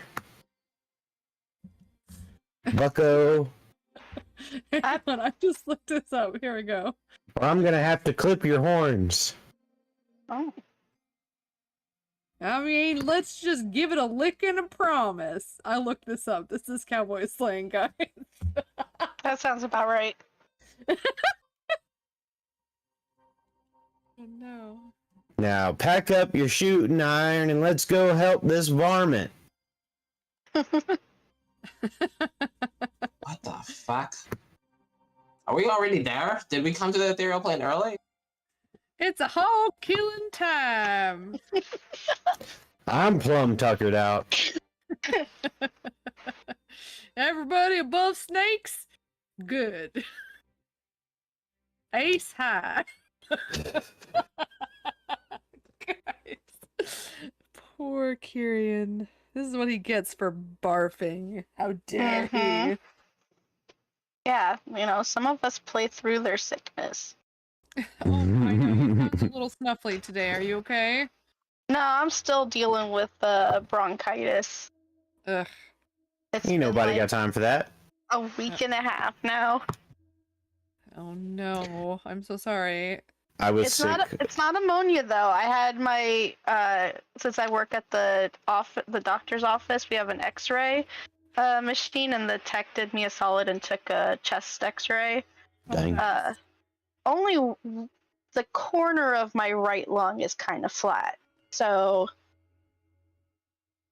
Yeah. it's not like ammonia. Okay. So apparently adults can get this. Like a week and a half ago, I got hand, foot, and mouth disease. Jeez. It was the What's that? worst. It was like the fucking worst. Like other than maybe mono, it was like the worst thing that's ever happened. Like you get like, it feels like a cold or like strep. And then you get like all these blisters on your tongue and your hands and your feet. Oh And my like it God. hurts. They hurt really bad. Like I couldn't use like my phone. That Jeez. hurt. Yeah. Well, I'm glad we didn't play last week because apparently everybody was dead. So Yes. thank you for resurrecting. That explains the slightly low energy today. I'm so sucks. I've heard of hand, foot, and mouth disease. I didn't know what it was. Well, it's like it's super super common, but just with kids. It's really Yeah. uncommon for an adult to get it, but that's just because it's like chickenpox. It's just because you've probably already gotten it so many times as a kid. But I guess I didn't, or I just have a really bad immune system. I don't remember getting that Yeah. at all. I remember having chicken. I mean, I think it happens to like little kids. Because there's not babies. like Yeah. a vaccine for it. I don't think that there is. It's also not. I don't think it's bad enough. It's unpleasant but not life-threatening. Yeah, it really it's like the definition of unpleasant. Like you feel sick for like I had a fever for like a day, Gee. but then I felt relatively okay after that. But I still had all these blisters like on my tongue and on my hands and stuff, and it just like hurt really bad. Ugh. Yeah, Ugh. bad so sorry. stuff. Yeah, better now though. Good. I mean, you sound better, but that's unfortunate. And that's is worse than unfortunate, but still. How's your mom doing, Corlin? She's doing a lot better. Because we had that scare on Wednesday. Ugh. And we had the ambulance take her to the hospital. But it seems to be healing up all right, but it's only been 1 week. We still have at least 5 weeks to go. Okay. Where are we having a time? Mm-hmm. All right. So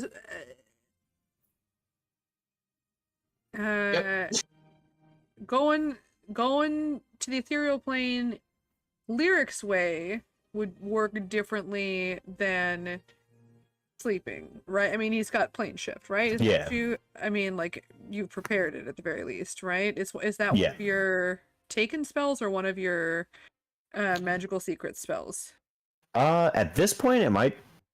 I don't know.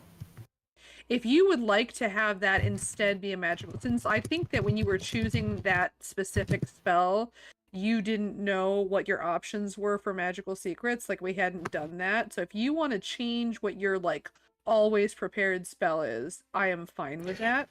It's definitely a magical secret, yeah. Because it's Okay. not a bard spell at all. Okay. All right. Yeah. So that's one you can switch out. Okay. I just wanted to make sure because I think it was like level 5 was when you were getting like level 5 spells somewhere. Is that what's the highest spell you have? Is that level 5 or 6? Highest spell I have is level 7. 7. Wow, that was a while ago. Yeah. I can't. It must have been more recently than that then. But like we didn't. I know that like at some point. It was I didn't take around- teleport, I think is what you're thinking of. And that was where right around when you picked teleport was Yeah. when we decided you were able to switch those out. That's Yeah. maybe what it was. Okay. Okay.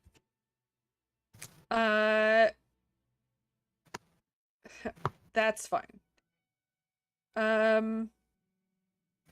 So what I would say is this. Ballyhoo, being, reasonably canny, you would understand from your discussion with Lyric that even if you slept and like ran into Flibbity Gibbet there, it would just be like imaginary Flibbity Gibbet. Like you 100% you could go and hang out with Flibbity Gibbet, but it wouldn't be the same Flibbity Gibbet that's in the orb. Oh, Right? It would be just your idea of what they would be like. Well, so you can't make somebody same way you couldn't make Lyric appear there. You can't just make I you- I thought I must have been confused. I genuinely thought Flippity Gibbet was there. Like they just were in the ethereal plane, or that they could manifest They themselves. were because the person ran away and lost the dragon orb. And then just because you decided to imagine a pink dragon I and got fly over it. around on it, you just dumb-dumbed your way into finding the orb. Beautiful. Yeah. So What if Yeah. I don't know, just to speed things along, I'm asking this out of character. If I asked them to sleep at the same time that I slept, if that's a thing they do, could they go to the ethereal plane? Would they know that with me? they're an orb. I'm not saying, but here's the thing, like it's Everything, possible- whatever you rule, totally reasonable, by the way. You don't have to justify anything. No. I mean, orbs don't sleep. But that being Yeah. said, if you went there with the orb, that would be different than falling asleep, is what I will also say. So you could probably, make something different happen if their actual consciousness was there. Mhm. But if their consciousness is on the material plane, then you're just imagining a dragon. So essentially, like the first time, it was Flibbity Gibbet. Basically, you just found this dragon orb that had been lost to time. But no, stop it. Boo. My boat.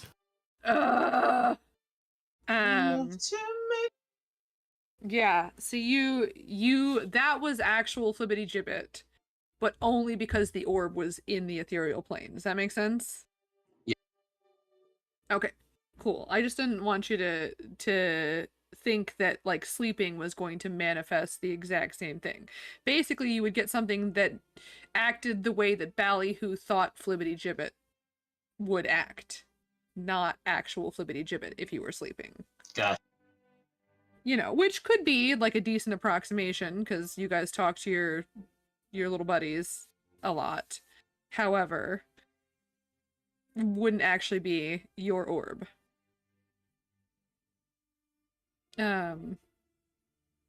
So that being said, if you guys still want to plane shift, that's fine.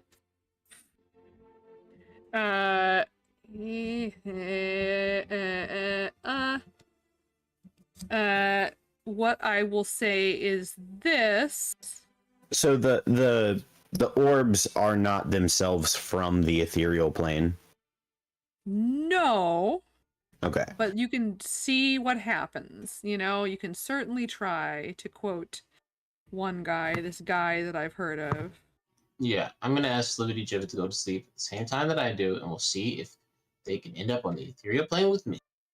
So you're gonna sleep or are you gonna plane shift? I guess is my question. Plane shift, I guess, if that's what brings everybody along for the ride. Yeah, so nobody sleeps then. You don't have to sleep. It's a spell. It's just then your physical body is there instead of just your brain. Who's casting this spell? I don't want to take up someone's spell slots for this nonsense. Well, I mean, it's the caster's choice, but it would be Lyric. Lyric is the one who has access to that spell. Don't tell me what to do. All right. I can use my spells if I want.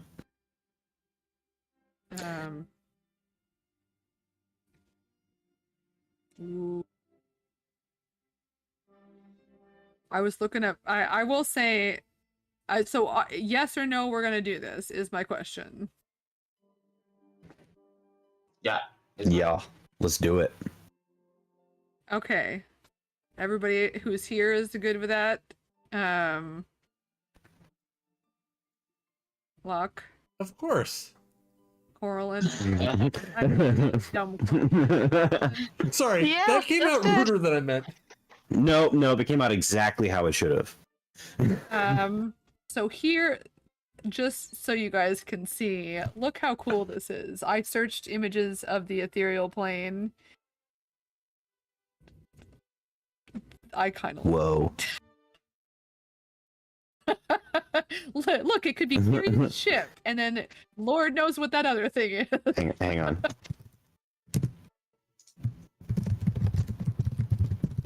There we go. That should give him a good heart attack. That'll get so the all I will old blood flowing. say is this. Just to kind of elaborate on what Lyric was hinting at, like anything you imagine in the ethereal plane, you can like make manifest. And so like the stuff when you guys were in the ethereal plane, the stuff that was the only reason that you were together but still dreaming was because of the tear in reality, essentially. And also the efforts of the nightmare specifically. Or the night, it's not nightmare, the night haunt. But and you don't have to eat. Like you straight up don't. There's like this there's a name for it, like ether or something like that just is there and it sustains you. That being said, as he mentioned, like the danger is that your nightmares can be there, And also the other thing that happens to people in the ethereal plane is they just are so happy there, like they're creating the perfect thing for them. And they just don't want to leave, right? It's kind of like, gosh, I feel like there's a book that happens. Not like specifically that they're asleep, but they know. Oh, you know what? It kind of reminds me of the end of 1984, right? Where he just kind of gives in to Big Brother and he's like, yeah, this is cool. I like this. That's really what I think it was reminding me of, right? Like some people just kind of like There's that Star Trek movie where it's kind of there's that place that the guy wants to go to. Because he's just yeah. I'm sure there's remember other which one it things is. too, but basically the danger. I did. Yeah, the danger when you go there is if you stay there for too long, you're just like everything around is going to be perfect, right? Like eventually you're going to get sucked in and just like whatever you think. There's another thing too, because I know that Star Trek movie you're talking about. Oh, you know what else it reminds me of? This might not even be the last thing either. There's a lot of stuff that's very similar to this, but that Doctor Who episode where Donna's living inside the computer and she's just got like a really wonderful husband and 2 great kids and like she doesn't feel like a hot mess anymore. Like she's got a handle on her life and she just really feels like this is what I wanted out of life, and then at some point she starts realizing that it isn't real, but It's like yeah. The master plan of Mamoru Uchiha, the infinite Tsukiyomi. But yeah, there's a lot of I guess similar things. Oh, I also think there's something in, man, I'm just gonna keep going. Anyways, we're gonna stop there for today so I can figure out how I'm gonna deal with this ethereal plane thing. It will not, the danger of getting kind of sucked into the dream. Don't me. Dear. Yeah. It's not going to happen immediately upon arriving there. It's more like the longer you're there, the more likely you are. Sorry, I'll be right back.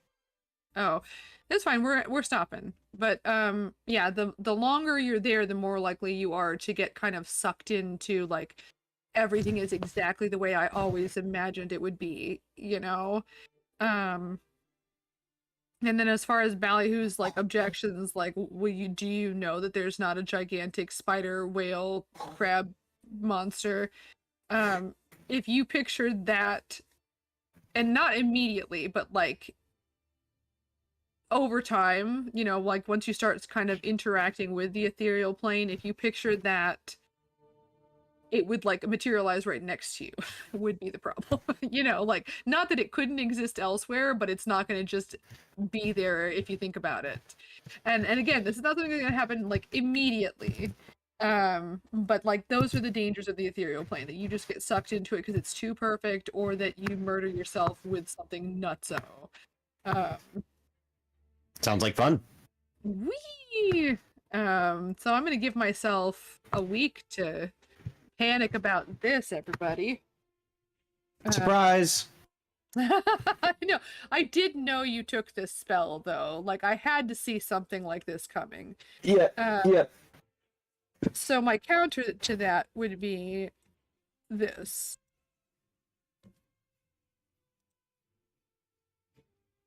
So there you go. I'm going to leave you with that. That little gem. I'm in danger. I haven't seen an issue yet. Looks like, I wonder if it'll go in a necklace. I want to You pet guys it. know me so well. You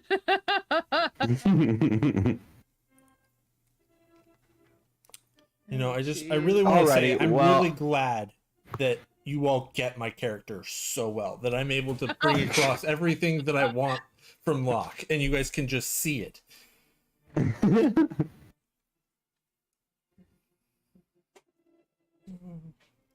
right. Alrighty, I'm gonna head off for the night. I'm Yeah, so everyone tired. continue to feel better. All right, Yeah, have a good I'm glad afternoon. that people are getting better, but be more better.